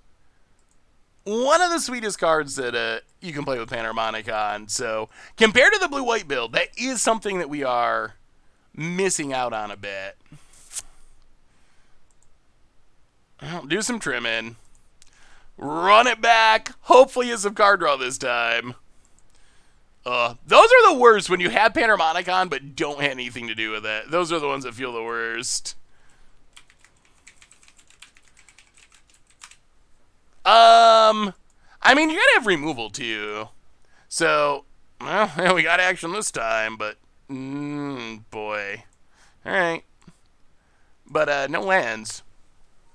I feel like you need to have removal in the deck too. I don't think you want to completely not play removal. So I feel like it's worth playing things like Murderous Rider. I think it's just the variance. Quarantine has ruined my will to play.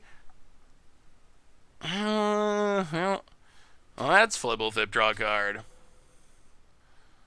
Pass the turn. Quarantine has ruined my will to play. I feel like I won't catch up. Any recommendations to try and fix this? To play Arena?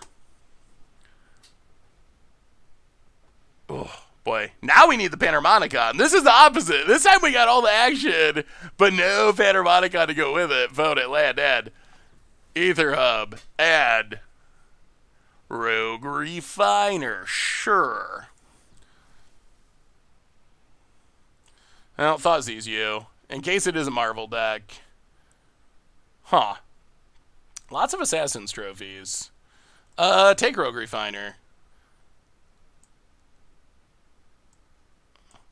Play a Swamp.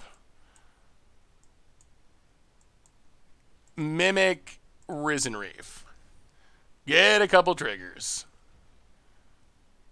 Okay, not a land. And a land. Pass the turn. I mean, the value's adding up. The value's very much adding up. Why no Uro or Elf that looks in the top 5 for land? Those cards are both in the deck. How about 4-color or 5-color Panharmonicon Elementals? Ooh. So what do you have outside of Risen Reef? What elementals have good enter the battlefield triggers that are legal in historic? I know there's some other options if you go back to modern. Opponent's going to kill a Risen Reef. We get a land. Opponent. Well, let's keep doing the same thing. Glasspool is so good in this deck. Oh, if we had Panharmonicon, we would be going off. There's a Uro. And a Wall of Blossoms. Now, Champion of Wits. Draw some cards. Discard Uro. And Paradise Druid. Still no Panharmonicon, but we're getting closer past the turn. Opponent. Yeah, Risen Reef is a good one. And opponent, no Panharmonicon, but opponent no will to live. Just gives up. There's a 5-color enigmatic Yarak Yarion deck out there. Could slot Panharmonicon in. That would be interesting. Black Mythic MDFC could be good. Yeah, Aghanim's Awakening. I have it in the mono black Panharmonicon deck, but it might be worth playing a copy or two in this deck. Yeah, Corsair Omnath is good. It's just banned. In historic, at least. This hand's interesting. Still no Panharmonicon, but, well, untap land. Gilded Goose. Go. There's our Cavalier of Thorns. We haven't seen a single Panharmonicon. We have 7 in the deck. Counting Yarak, and we haven't seen a single one. Servant of the Conduit. Vote it.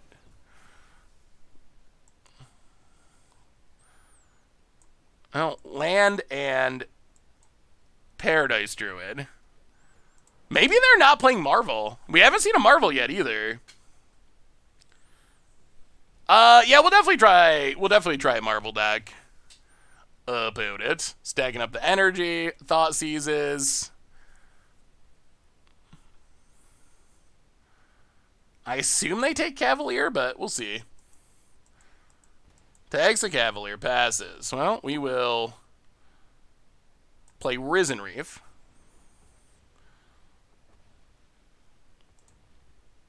And tap land. Pass the turn. Opponent taps. Come on, 2 Risen Reefs.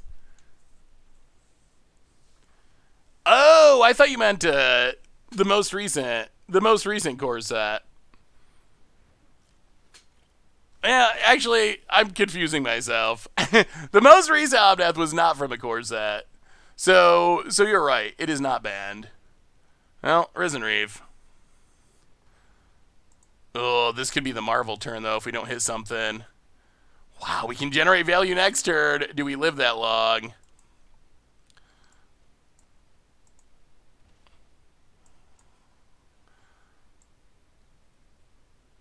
Oh. Oh, what if they have Marvel? Well, kill one of these.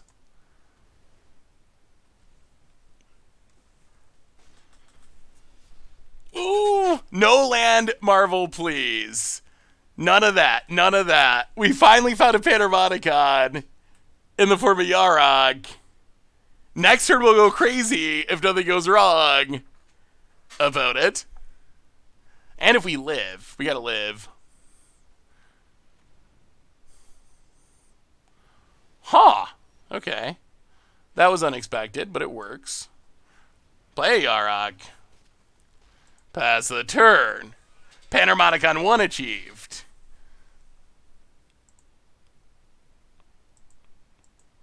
About it. Untap land. They don't have enough mana to spin a Marvel at the moment, though. Boy, that Yarok was going to do so much with those Risen Reefs. I'm going to Arena is... I'm going to Arena. Guys, now when Investors Fair was released in the Cent... going to Arena now, and Inventor is released in the set. It could be used to tutor for Panharmonicon. Yeah, I think so. The only downside is you need 3 artifacts. That's another card where, kind of like Word of Invention, it is a good way to find things like Panharmonicon, but you do also need to build around it a little bit at least because, well, all right, opponent's killing our stuff like a jerk. We just want to draw cards about it. Leave us alone. Well, let's Uro. Well, now we got to find a Panharmonicon again, or all this is pointless. Win or lose. Wall of Blossoms. Draw a card. Ooh, Scarab God. Scarab God's a card. Hit ya. Bodo Depths. Ooh, Wishclaw could be interesting. I could see that. I'll play a Triome. Scarab God getting back Yarok is potentially a good way to get a Panharmonicon. I haven't noticed a new board yet. Well, opponent's got the energy. Do they find a Marvel? And do we die? Not yet. I'll play a Triome. Get back Yarok. Panharmonicon. Flibblethip. Draw 2. Looking for an actual... We want 2 Panharmonicon. Okay, there it is. Don't scoop, don't scoop, don't scoop. Oh, we got to attack, though. We almost have 2 Panharmonicons. If there was ever a chance for us to break Arena, we might be getting close to it. About it. Land. Don't scoop, don't scoop, don't scoop. Panharmonicon.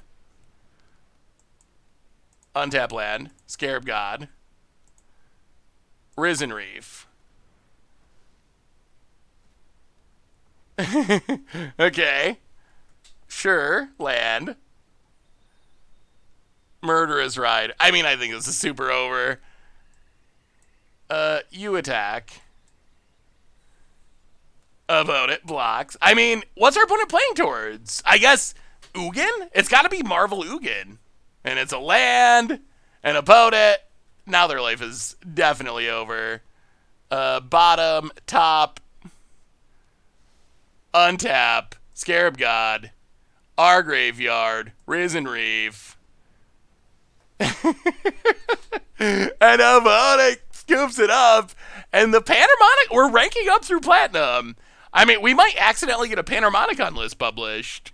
We might accidentally get enough wins.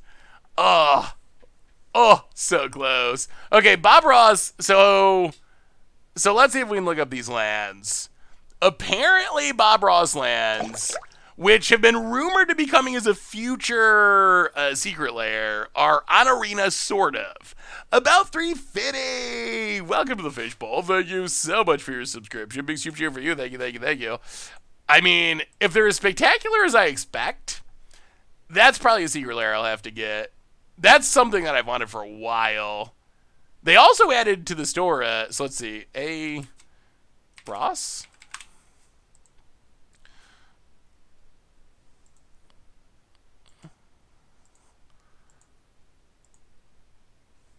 Does that not work?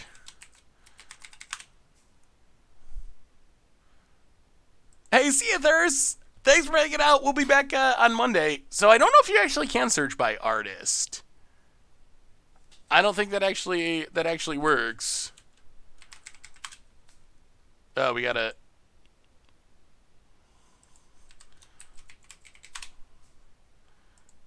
Yeah, it's set to not collected. So I don't know if you can actually filter by, artists. I don't know, that's what someone in chat said, but it's not looking like it actually works. So, I guess if anyone has a link to them, we can look at it on a website. Otherwise, I don't know.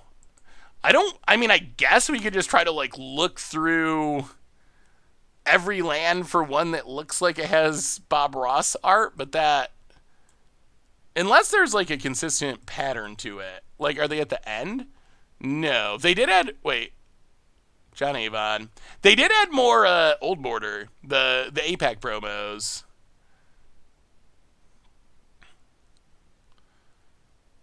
I assume they would have to have unique art.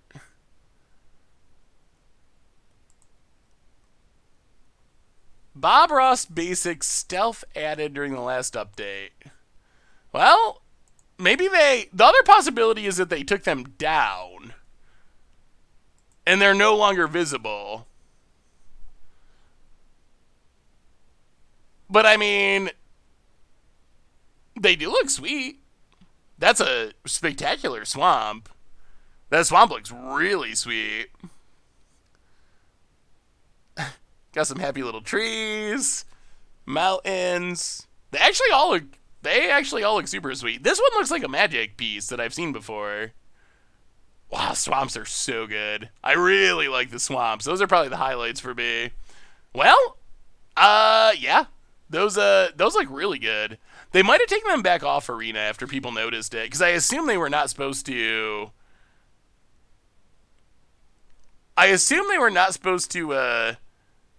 Release them yet. Ooh. Rebecca Gay has some sweet art too. Well, alright. Let's keep Panharmonicon. Did Bob Ross actually paint those? I believe so. I believe they are actually commissioned from Bob Ross.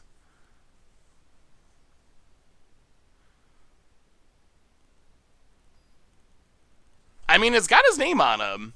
So I assume that, I mean, obviously, it's got to be, well, yes, it's got to be that they paid his estate or something. They weren't painted to be Magic Lands, but I assume that they must have paid his, whoever you pay to use Bob Ross's art. But I believe it was actually painted by Bob Ross. I mean, are you even really dead if people still watch you on Twitch? Gilligoose go.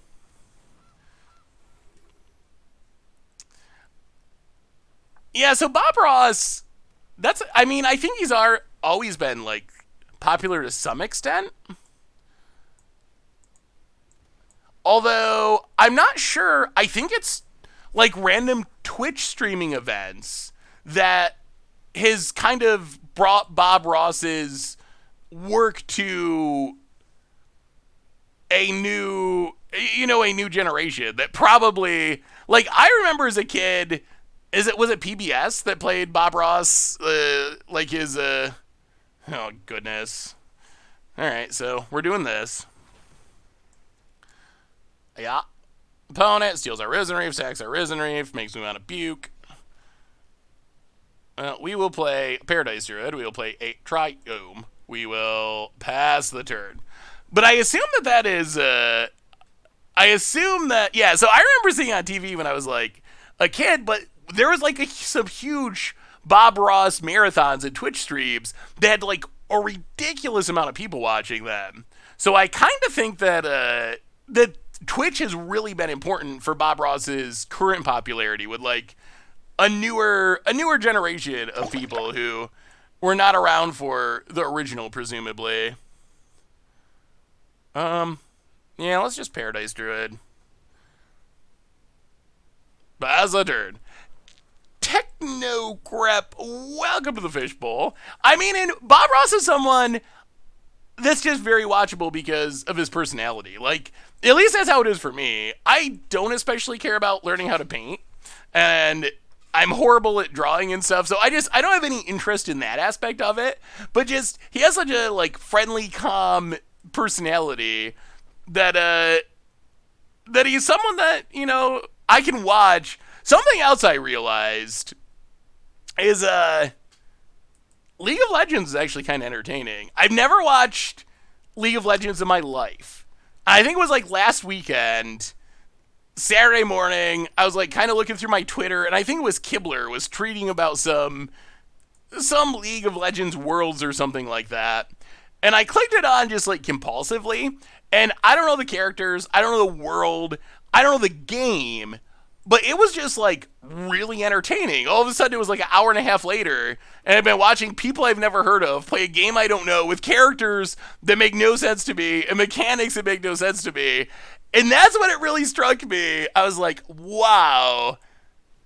Like that's what Magic is missing when it comes to being an esport. Like you just can't do that with Magic. You can't just turn on a Magic stream that you've never seen before and enjoy watching it. Because even with Arena and all of its improvements over Moto, it's still not exciting like League of Legends is. And it's even harder to understand. Like, even though I don't know how League of Legends works, I can kind of understand, like, oh, they're all, like, shooting this dragon, or they're, like, punching each other and, like, throwing spells at each other. You can kind of, like, grasp that intuitively. More so than, what are these things on the battlefield? Like, what is happening? What is a Yarok? So it definitely impressed on me the barrier for new people watching Magic streams and getting into Magic esports. I mean, my description's probably horrible if you actually watch League. Like I said, that was the first time I ever really watched it, but I kind of liked it. And I could imagine myself watching it again. I don't know if I'd play it or not. I'd probably be bad at it. But I could definitely find myself watching it again just because it was, like, entertaining to watch, even though I had no idea what was going on.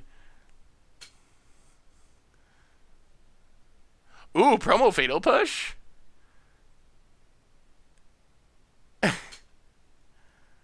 With a fine description, I will accept fine. Oh, no, man. Oh, boy, that's... Wow, that is exactly what we didn't want our opponent to hit. Oh, that's... Okay. Sure. Yeah, those were some good spins. Those were the spins of the year. Watching League of Legends Korean tournaments are exciting, despite the language, mostly for the excitement the commentators bring. Yeah. Also, we have Magic tournaments this weekend. It hasn't been publicized all that much, but the Magic Online Championship is happening this weekend, and it's actually a $250,000 tournament. So it's actually a really high value tournament. And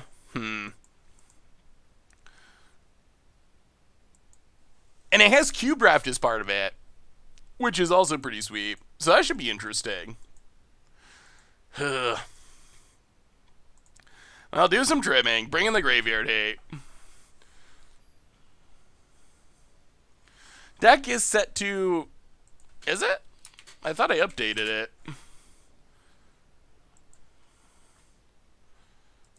Huh. Well, I will try to update it again.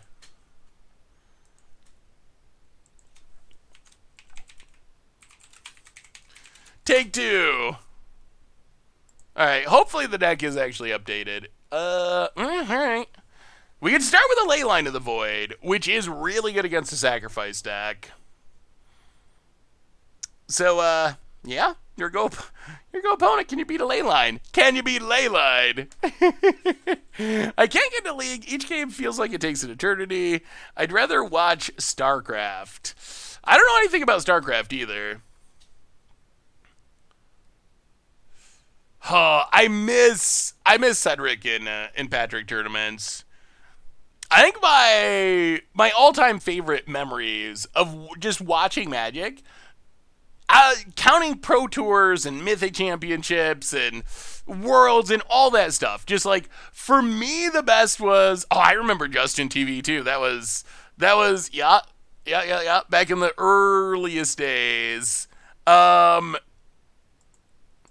But it was watching SCG events maybe 10 years ago when they did Legacy every weekend. There was 2 full tournaments that were covered. One on Saturday, one on Sunday. One was Standard, one was Legacy.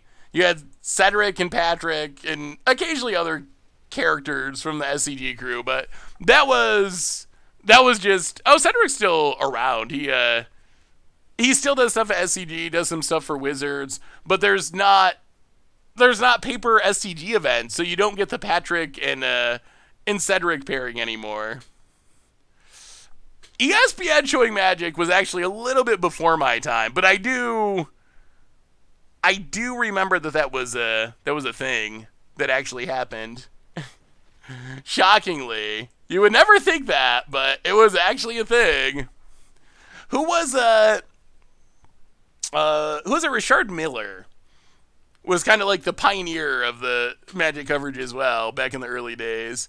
SCG Modern Events with Cedric and Patrick, best Magic content on the internet. Yeah, I mean, hard to argue with that. Like, they're just so good together. Well, we're going to Gonti. It'd be better if we had Panharmonicon, but... well, someone mentioned building Panharmonicon Collecting Company. I guess we kind of did. Opponent. This lane line's so good against our opponent. Did I miss the Saffron Lions main stream, or is it yet to come? We're about due for another hair down stream. It's been a minute since we've had one. I wonder if Magic will ever get back to it. I would not be surprised to see ESPN starting to do more esports stuff. They already started to do it on like their website. Who knows? Maybe Magic gets back there at some point. It doesn't seem impossible. I'm playing the land. Get in with Gonti. What about Panharmonicon Anointed Procession? So, I think the easiest way is to do something like the Eternalized deck that we played before, where your Enter the Battlefield triggers are like Champion of Wits, the white 3-drop one that eternalizes and gains you life. I think that's the easiest shell to build Anointed Procession Panharmonicon. No, we never sideboard out Panharmonicon. It's against our morals, whether it's correct or not. but yeah, the Panharmonicons are there. We just haven't drawn them yet. Wow, that was a pretty bad collecting company. A single Sky's Clave Shade, eh?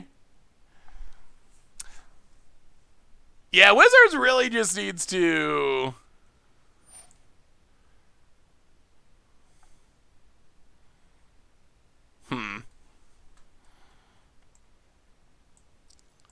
Well, I wanted to collect a company, but I think this is probably more important. Sure. You can take our wall. Go for it. Enjoy that Wall of Blossoms for a turn. Wait. No, did I actually build this deck and forget to put in Panharmonicon? Is that possible? No, it's on the deck list. I see it there. Our one and only artifact. I'll play Fabled Passage. Go to combat. Get in, hit ya. It's been surprisingly... I didn't update our record with this build. We're what? We're 1-0 with Sultai? We went 3-1 with Blue-White. And I believe we're 1-0 since we switched to Sultai. Oh, Cardboard Live, yeah. I don't know if it's messed up because of the new cards from Kaladesh Remastered. I think sometimes with past set releases, it usually takes a day or two for it to update sometimes. Yeah, that's probably the issue, is the Kaladesh Remastered cards are not on there, I would guess.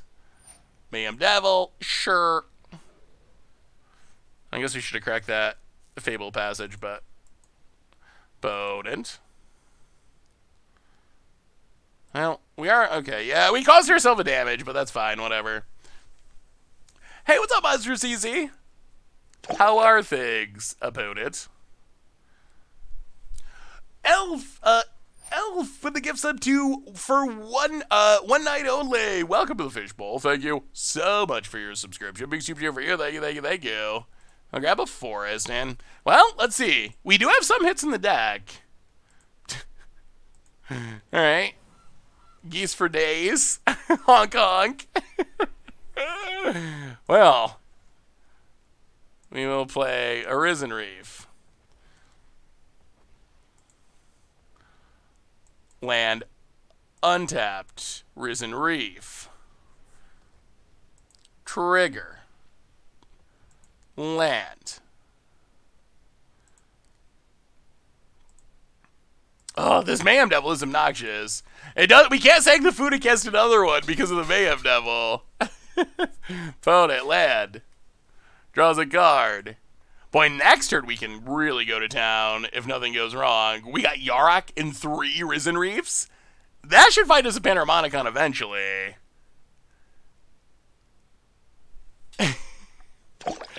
Explorer works with Panharmonicon. You can play Artifact decks with Panharmonicon. There's combo decks with Panharmonicon. I built so many... Opponent gives it up. I built so many Panharmonicon decks. There are a bunch of ways to play it. Although, a lot of the easiest combos... Nalakilla, welcome to the Fishbowl. Thank you so much for your subscription. Big super cheer for you. Thank you, thank you, thank you. A lot of the easiest combos are missing from Historic. Like, there's no Felidar Guardian. That was an easy way to go infinite. I'm not sure. I'm not sure what ways there are to go truly infinite. You might have to use like Wisp Weaver Angel, which is pretty bad and pretty janky. And definitely a lot harder to pull off than Felidar Guardian. I got a bottle of scotch for my birthday. Having a great time drafting Kaladesh. How is the draft format? Yeah, I know. That in that case, we didn't get to get all the triggers because our opponent ran away.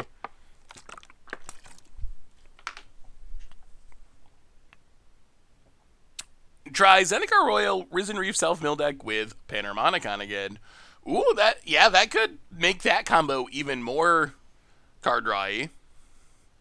Although, I guess that helps you get by some of the whiffs. Yeah, Shia Cobra is a cool idea. Now we got the ley line, so we will keep. We don't have much to go with it, but ley line you. And opposed scoops it up.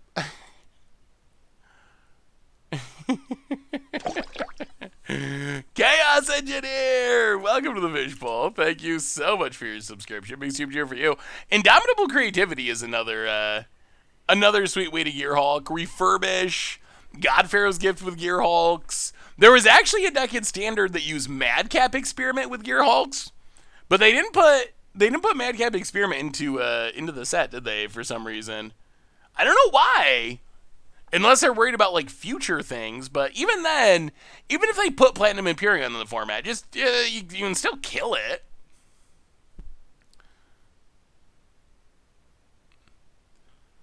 Madcap Experiment? Madcap Experiment's not that mean, is it? Yeah, that is a weird exclusion. I can understand why... A little more lands. I can understand why they wouldn't want to put in Walking Ballista, because it combos with Heliod. I can understand Smuggler's Copter, because it's been banned everywhere. Hey, what's up, psychist? Physicist? Physicist. Let's go with that. Alex. Good to see you. So I understand that. I can understand, I guess, Felidar Guardian, although, as a Panharmonicon lover, I would rather have them put... Ooh. Well, yeah, they're going to get to ping us, but I think it's worth it. Mayhem Devil. Yeah, this opponent pings and pings. Cavalier comes down. Whiffs? Whiffs? That's 5 beautiful cards we would have loved to draw on. Yarok, Risen Reef, 2 Massacre Worms Champion. Wow. Well, I guess we drew all the lands and then...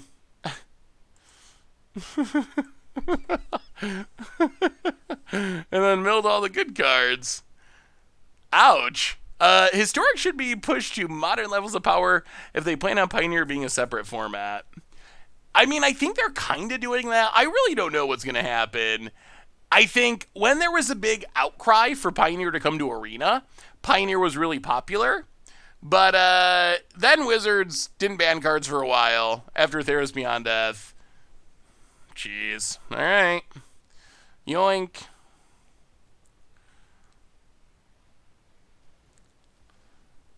Oh, okay. Sacks. Draws cards. Tap land. Passes. Wow. We literally milled 5 non-lands, and now we're back to drawing lands. We flooded. We had a pocket of 5 non-lands. We milled them all, and then we're right back to more lands. Wow, that is some ridiculously poor running. Well, okay. At least our opponent also had a Cauldron Familiar from their collecting company. Oh, we really need some action. We really need some action. You gonna sack your board? What are we doing over there, opponent?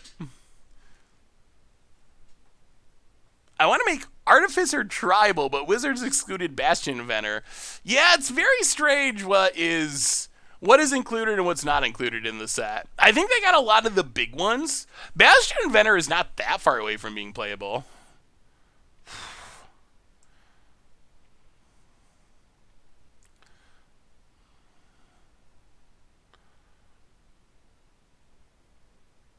Ugh. Well, run out, Yarion.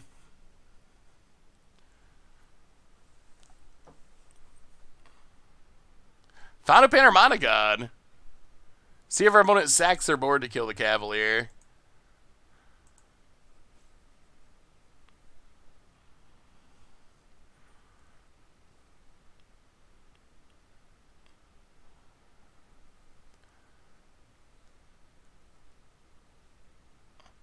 Opponent. Really thinking. Yeah, they do. So, well, okay. Looks like they're gonna let it go. So back to the Pioneer thing. When they decided they were gonna add Pioneer to Arena, there was a big outcry because Pioneer was really popular. It's not popular now. I think they're still gonna add it, but I'm actually not. Wow, boy, oh boy, we are milling all the cards we want. But I'm not actually super convinced that it's gonna be super popular anymore. Like, Pioneer has been, sadly, just kind of slipping in terms of popularity. Yeah, opponents living the timeout life over there. Is Paradox Elves possible in Historicon Arena? Yeah. I mean, you got Mana Dorks, you got Paradox Engine, you have card draw, so... Oh boy, another one. Another Cauldron Familiar, please? Oh my goodness! Wow. Well, we can't complain about luck. Our opponents cast two collecting companies, and they have a single Cauldron Familiar to show for it. So I guess our unfortunate milling is actually nothing. Oh, opponent. Wow, it does not get any worse than that. Wow, okay. I think this is just like opponent tilting off. Opponent, yeah, sacks everything. It gets exiled. We'll sacrifice the Cavalier. We'll get back a 1, 2, 3, 4. I'll take Risen Reef. Get a Risen Reef. Oh, opponent's gonna try. Wow, they keep drawing collected companies, that's for sure.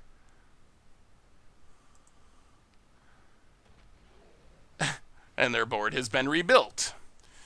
Okay, well, we might just be getting drained out by this.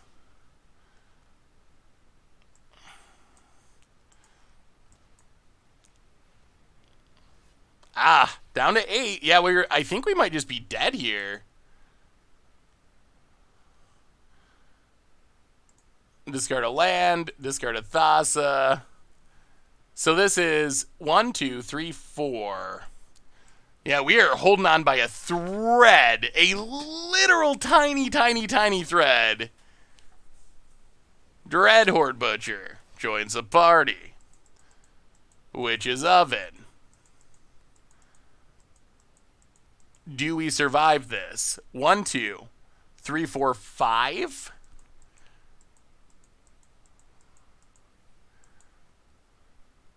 I don't know if we do. Opponent sacks. Yep, pings, draws.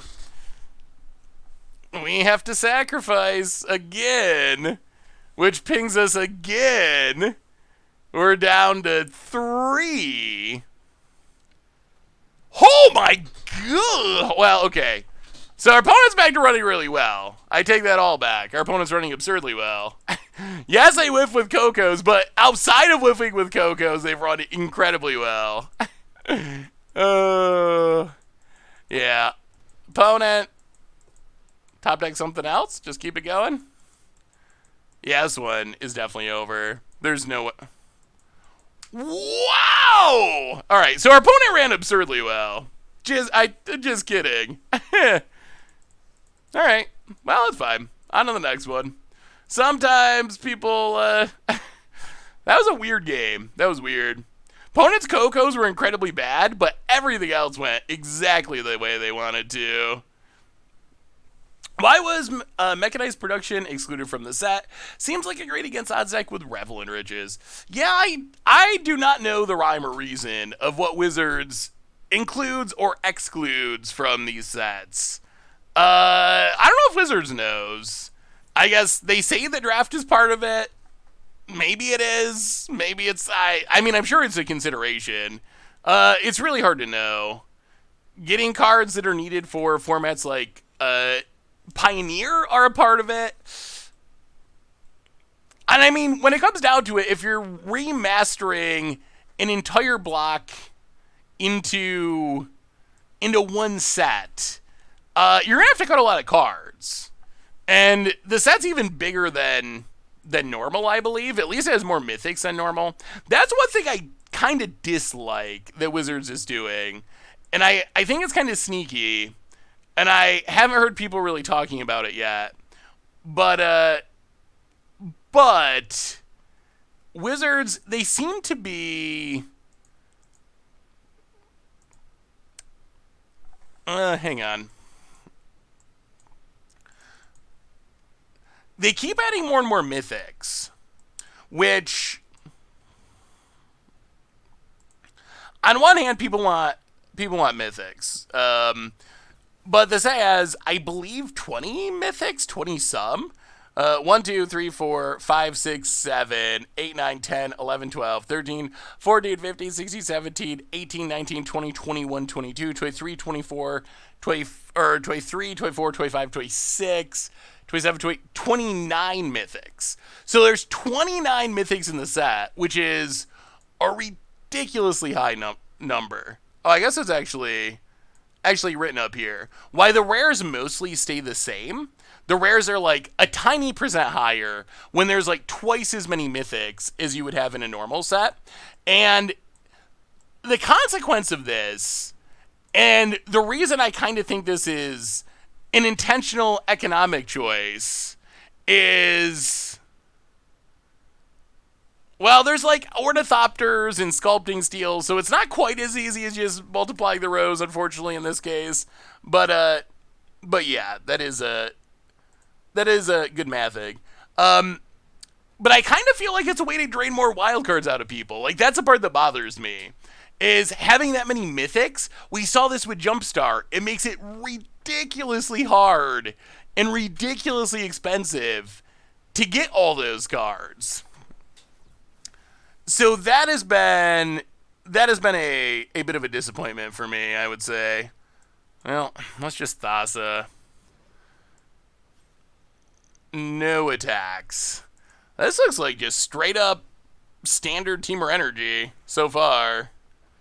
Ugh, still not a land. Okay. We could use a land. We could use a land. Yeah, I want to try Energy at some point, too.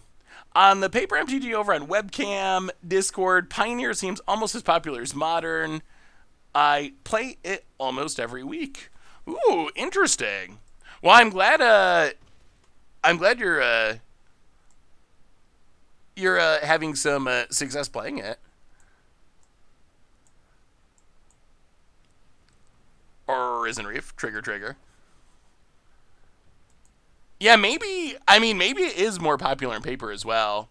I think with the pandemic happening and a big shift towards digital, I think that it's been pretty unpopular in Magic Online based on like the number of people playing in events and stuff. But I think that Pioneer, maybe more so than any other format, really did get hurt by the pandemic and the timing of it. Like, yes.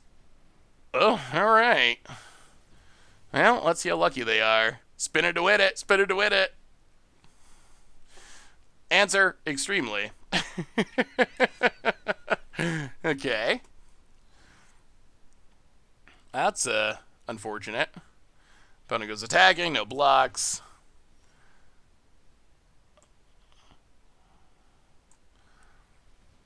Now we will take hostage the Ulamog. Gonti. Good God. Good God. Good God, good God. Wow. So this is not Teamer Energy. This is a straight up Marvel deck. Huh. Okay. That's a lot of things to spin into. Well, this deck, it seems like it has potential to be powerful. It might be something that's worth actually game planning for. 1, 2, 3, 4, 5, 6, 7. Hard to say no to Genesis Ultimatum. No attacks. Well, they don't get to spin this turn unless they can make a bunch of energy. And they can make a bunch of energy. Just kidding. So our opponent's going to get to spin again this turn. Oh, alright. But we just put a ton of cards to the bottom that our opponent wants. So hopefully this is not an insane spin. Turn Timber's Symbiosis for a Zervin of the Conduit. 1, 2, 3, 4, 5, 6, 7, 8. Well, we will Genesis Ultimatum. Oh boy. Oh boy. Oh boy. That's a lot of card draw. We will copy Hostage Taker. Give us those triggers. Get rid of that Marvel. Get rid of that Servant. Oh, maybe we got to play Genesis Ultimatum Panharmonicon. Yes, we will take you hostage. Yes, we will draw a million cards. Crack this. That was good. That was real good. We will play Servant of the Conduit. Get some energy. Play a Triome. We're actually not that far away from spinning this Marvel. Opponent blocks. We will discard Uro. Okay. That was sweet. That was super sweet. And the GGs. And the Hostage Taker proving its power. I know what the 10 next against the odds are going to be. Well, I don't know about 10, but some number are probably going to evolve Panharmonicons. At least one. We got to do at least one. Well, Thoughtseize negates in. Well, this is a scary deck. Gonti in. Massacre Worm down. Acolyte down. Baron down.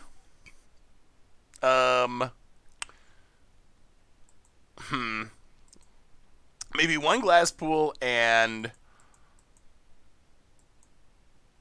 Maybe go 2 Yarroks. Try it like that.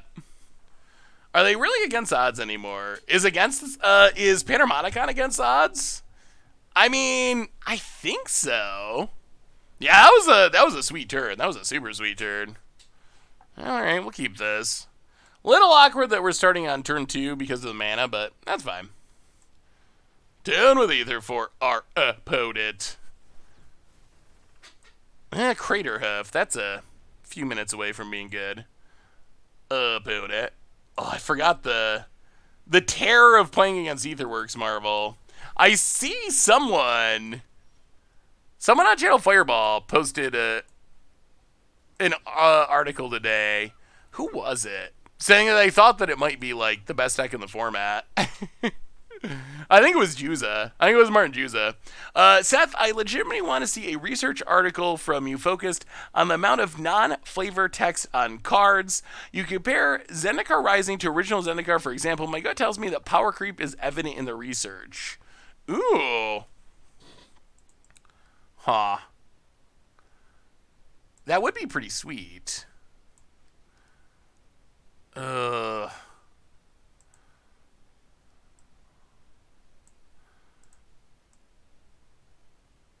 Yeah, let's pass and bluff a counter.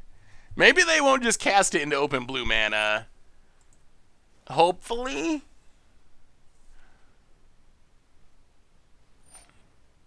Yeah, okay. Opponent's got no fear. Yup. Well, hopefully they whiff.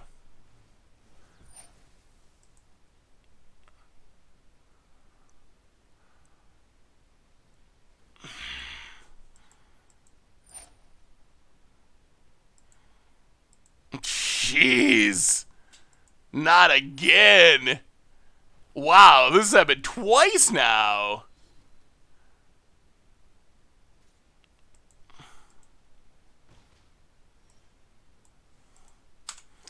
Well, alright. Huh. Yeah, that's happened 2 times in a row now. Maybe Marvel's actually just, like, broken. It's possible that it actually, maybe it really is, like, the best deck in the format, or on the short list. I don't really understand. I'll never understand Wizards' thinking with some of this stuff. Like, what makes Marvel, a deck that was banned in Standard, okay to put in the set, but like, Smuggler's Copter, which was banned in Standard, not okay to put in the set. Like, I don't really understand, like, the rhyme or reason of a lot of that stuff. So, from playing against Marvel in Standard a lot, I would say that I don't think that bringing in a bunch of stuff that kills Marvel and doesn't do much else, kills Marvel after it comes down and spins, is usually a very effective strategy. So I think if you're playing against Marvel, you want to bring in counter spells and discard spells to hopefully keep it from ever actually hitting the battlefield. Because it really only takes one Marvel spin. Like, obviously, your opponent can get unlucky and whiff, and that's what you're hoping for, but a lot of times it really only takes a single Marvel spin to win the game. So I think keep that in mind if this does become a popular deck. Not that you, like, something like a Braid. A Braid is okay, because you can use it to kill the creatures too. But I think in general, you want to try to deal with it before it spins for the first time, rather than hoping that you survive the first spin and going from there. So you really want to try to keep that first spin from happening. 1, 2, 3, 4. We can't Uro yet. Well, let's play Uro. Trigger.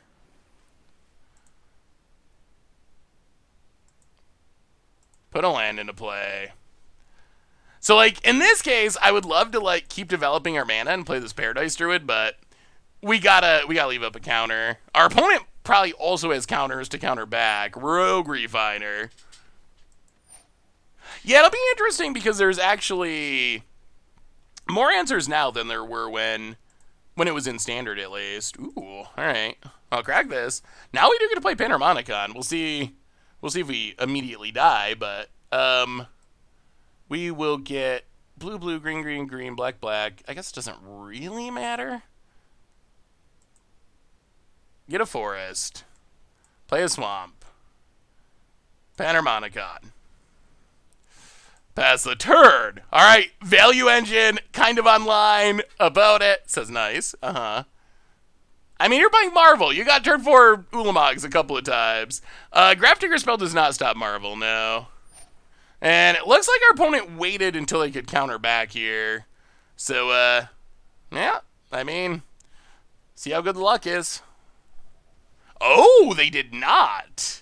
Yeah, the way Marvel is worded, you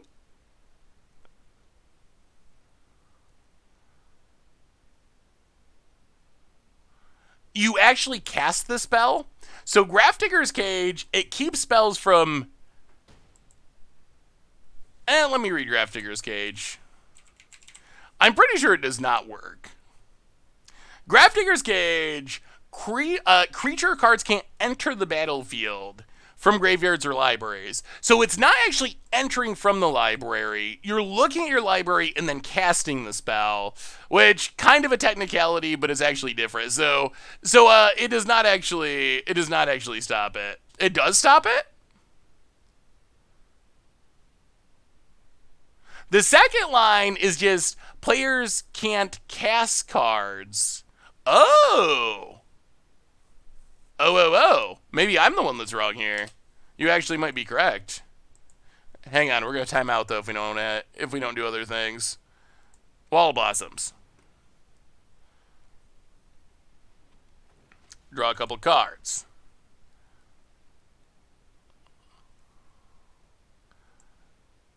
Thought sees you.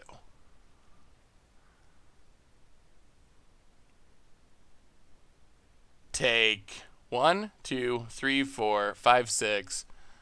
Take Genesis Ultimatum.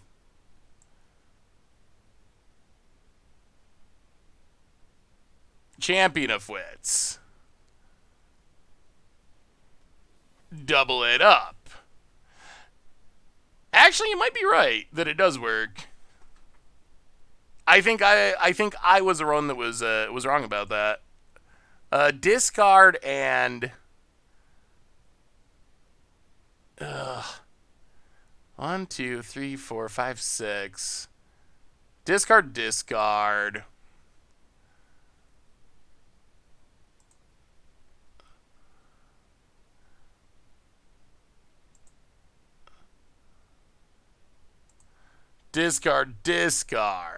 Play the Blooming Marsh. Pass the turn. Yeah, my bad. I think it actually does stop it. Dog a Myth with the gift sub to Shiro Wolf. Welcome to the Fishbowl. Thank you so much for your subscription. Big soup for you. Thank you. About it. Lad, Ed. Symbiosis. What do they find? I mean, even if they hit something... Okay, just a Rogue Refiner. Even if they hit something insane, we get to Hostage Taker it. Opponent passes. Well... let's Hostage Taker. Double trigger. Rogue Refiner.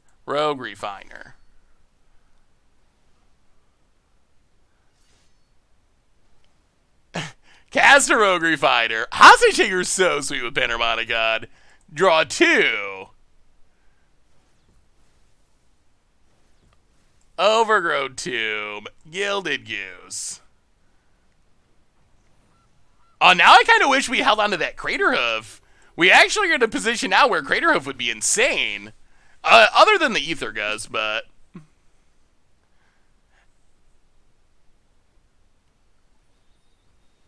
if a card instructs you to exile a card first before you choose to cast it, it would get around Graph Digger's Cage. However, Marvel does it, so it's still considered to be the library. Yeah, I think that is very much correct. Oh, Rogue Refiner. Draw 2.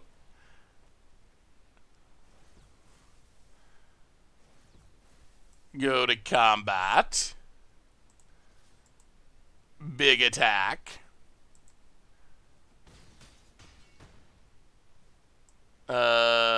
Risen Reef. Wow, opponent's not going to Ether Ghost anything. Get a land. And,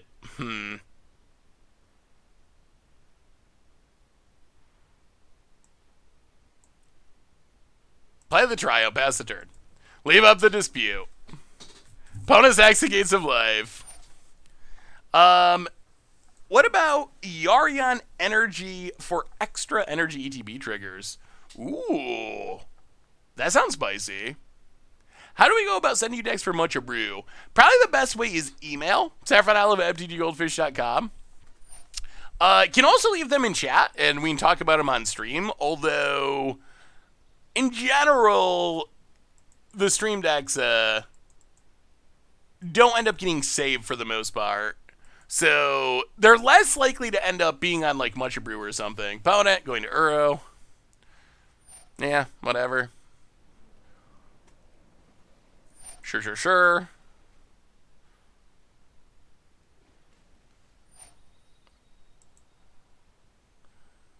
Cracks the land. I mean, our opponent's going to be able to hardcast big things here anytime. Opponent. Passes. Yes. Glasspool Mimic.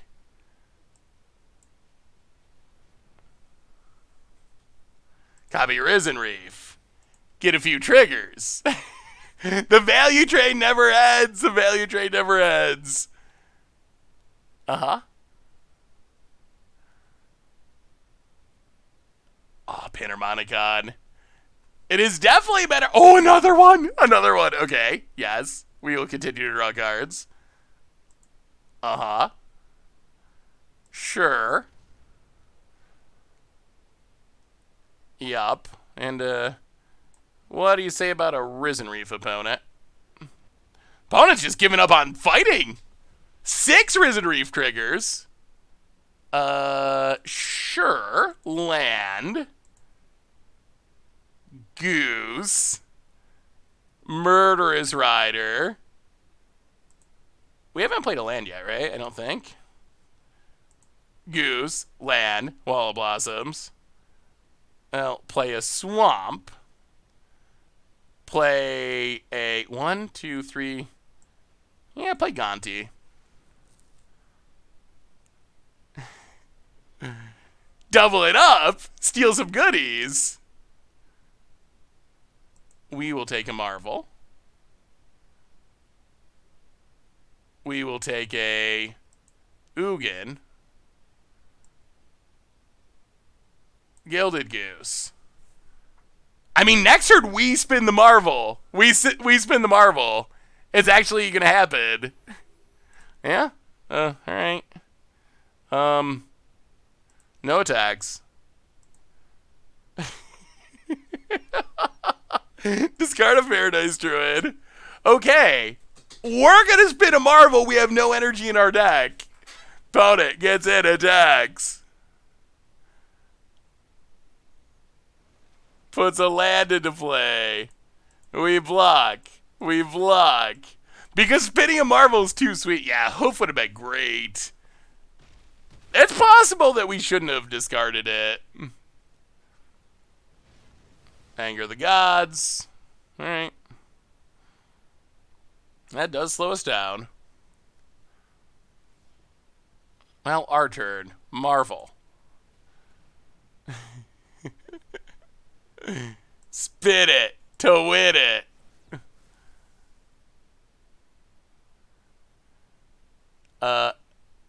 Let's take a Panharmonicon 2. Play a Flibblethip. Draw 3 cards. Oh, I'm having the time of my life. How are you, Reeve? And then we will play Gilded Goose. Make 3 food.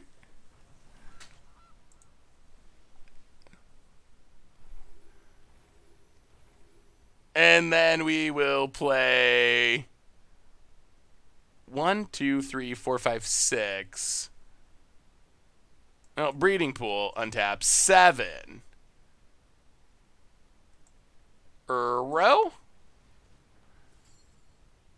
1, 2, 3, 4, 5. Draw 3 cards, gain 9 life.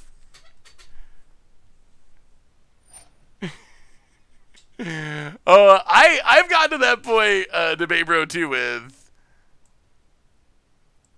Yeah, we'll keep it, sure. Alright, that's it. That's all we got, opponent. We will discard a land. Next turn, we have 3 Panharmonicons. 3. 3.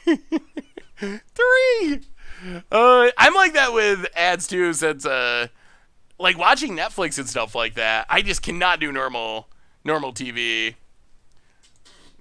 Yeah, we can Scarab God back the hoof at some point. It'd be sweet to build a bigger board. We still got a lot of cards in our deck. We got time. We're gonna. This might end up being our last match of the stream, so I think we gotta go for the most spectacular kill possible. Chandra, yeah, sure. I think we're okay with that. I knew you needed my help. And new Chandra's got to be the best card in the set. This'll be easy. Ticks up. It is nothing. Attune with Ether. I mean, I guess we're kind of playing a dangerous game that our opponent could spin into something busted, but well, sack of food. Gain some life, get some energy. Untap. So let's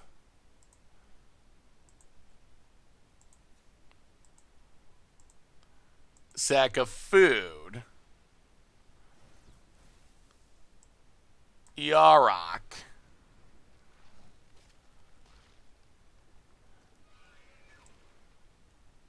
Wall of Blossoms. 3 Panharmonicons. 3 on board. Trigger, trigger, trigger.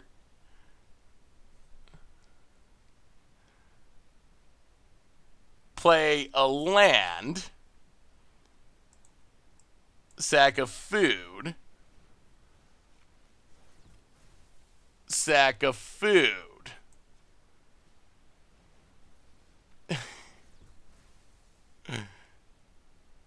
Play Paradise Druid.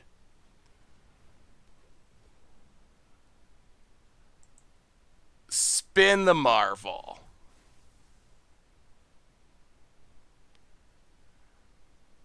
Alright. 4 Panharmonicons. Pass the turn. Next turn's the turn. Next turn is going to be the greatest Crater Hoof turn in the absolute history of Magic. The best. It's going to happen. It's going to happen. The greatest hoof of all time. We gotta do it. We gotta do it. The greatest Crater Hoof of all time. Opponent hits us, sure. Goes to combat, sure. Gets in with Uro, sure. I mean, how can we pass up the opportunity for the greatest Crater Hoof in the history of Magic? We block. Get an energy. Voted. Ulamog. Opponent. Oh, opponent. No. I mean, it's still going to be a good one. But is it still greatest of all time? I'm not convinced. We have 2 Panharmonicons. Well,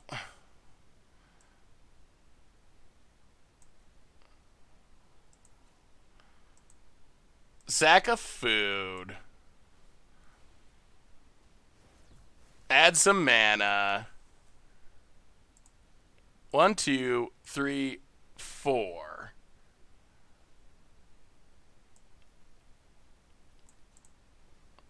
1, 2, 3, 4, 5. All right, let's Uro. 1, 2, 3, 4, 5. Draw a card, gain some life. Draw many cards, gain many lives. Put the land into play.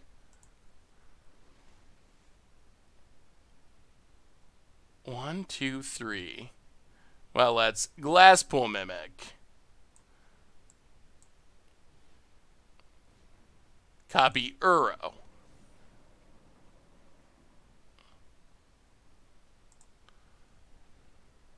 Get some triggers. Get some energy. Put the land into play. Put the land into play. Crack. Okay, so we got up to another Marvel spin. No lands. Spin the Marvel. Get our missing Panharmonicon. Scarab God. Crater Hoof. 3 Panharmonicons. 4 times. That's not bad. That's not bad. That's not bad. That's a 25-25 Flibble Flip.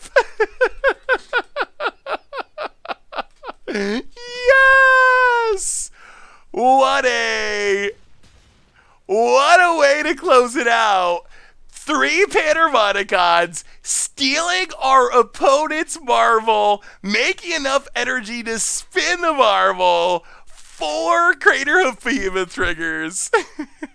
And that is why I love Panharmonicon. That's it. That's it. That sums it up. And I don't think we're going to top that. So I think that's going to be our last match of our Panharmonicon celebration stream, because it's not going to get any better than that. So deck-wise, well, let's look at the decks real quick. And then I'm sure we'll be doing more Panharmoniconing in the future because I just love it. But like I said, expect a bunch of historic, because there's a bunch of other super sweet cards from the set. I want to play Pummeler. I want to try Energy. I want to play Paradox Engine, Paradoxical Outcome. There's a huge list. I love Chandra. I think Chandra is like the best red Planeswalker of all time. So we got a ton of Kaladesh stuff to play in the near future. But deck-wise, if you want to grind it out, I mean, I think Blue-White Panharmonicon is probably the more competitive of the two. We went 3-1 with it, and it actually feels pretty solid. So if you want to just win as much as possible, that's the one I'd go with.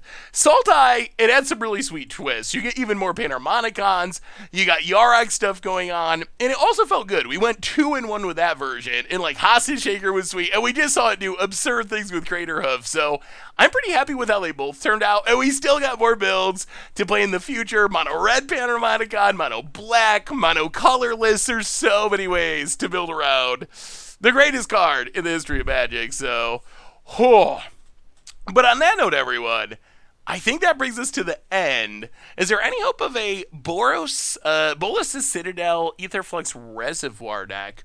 Ooh. Probably.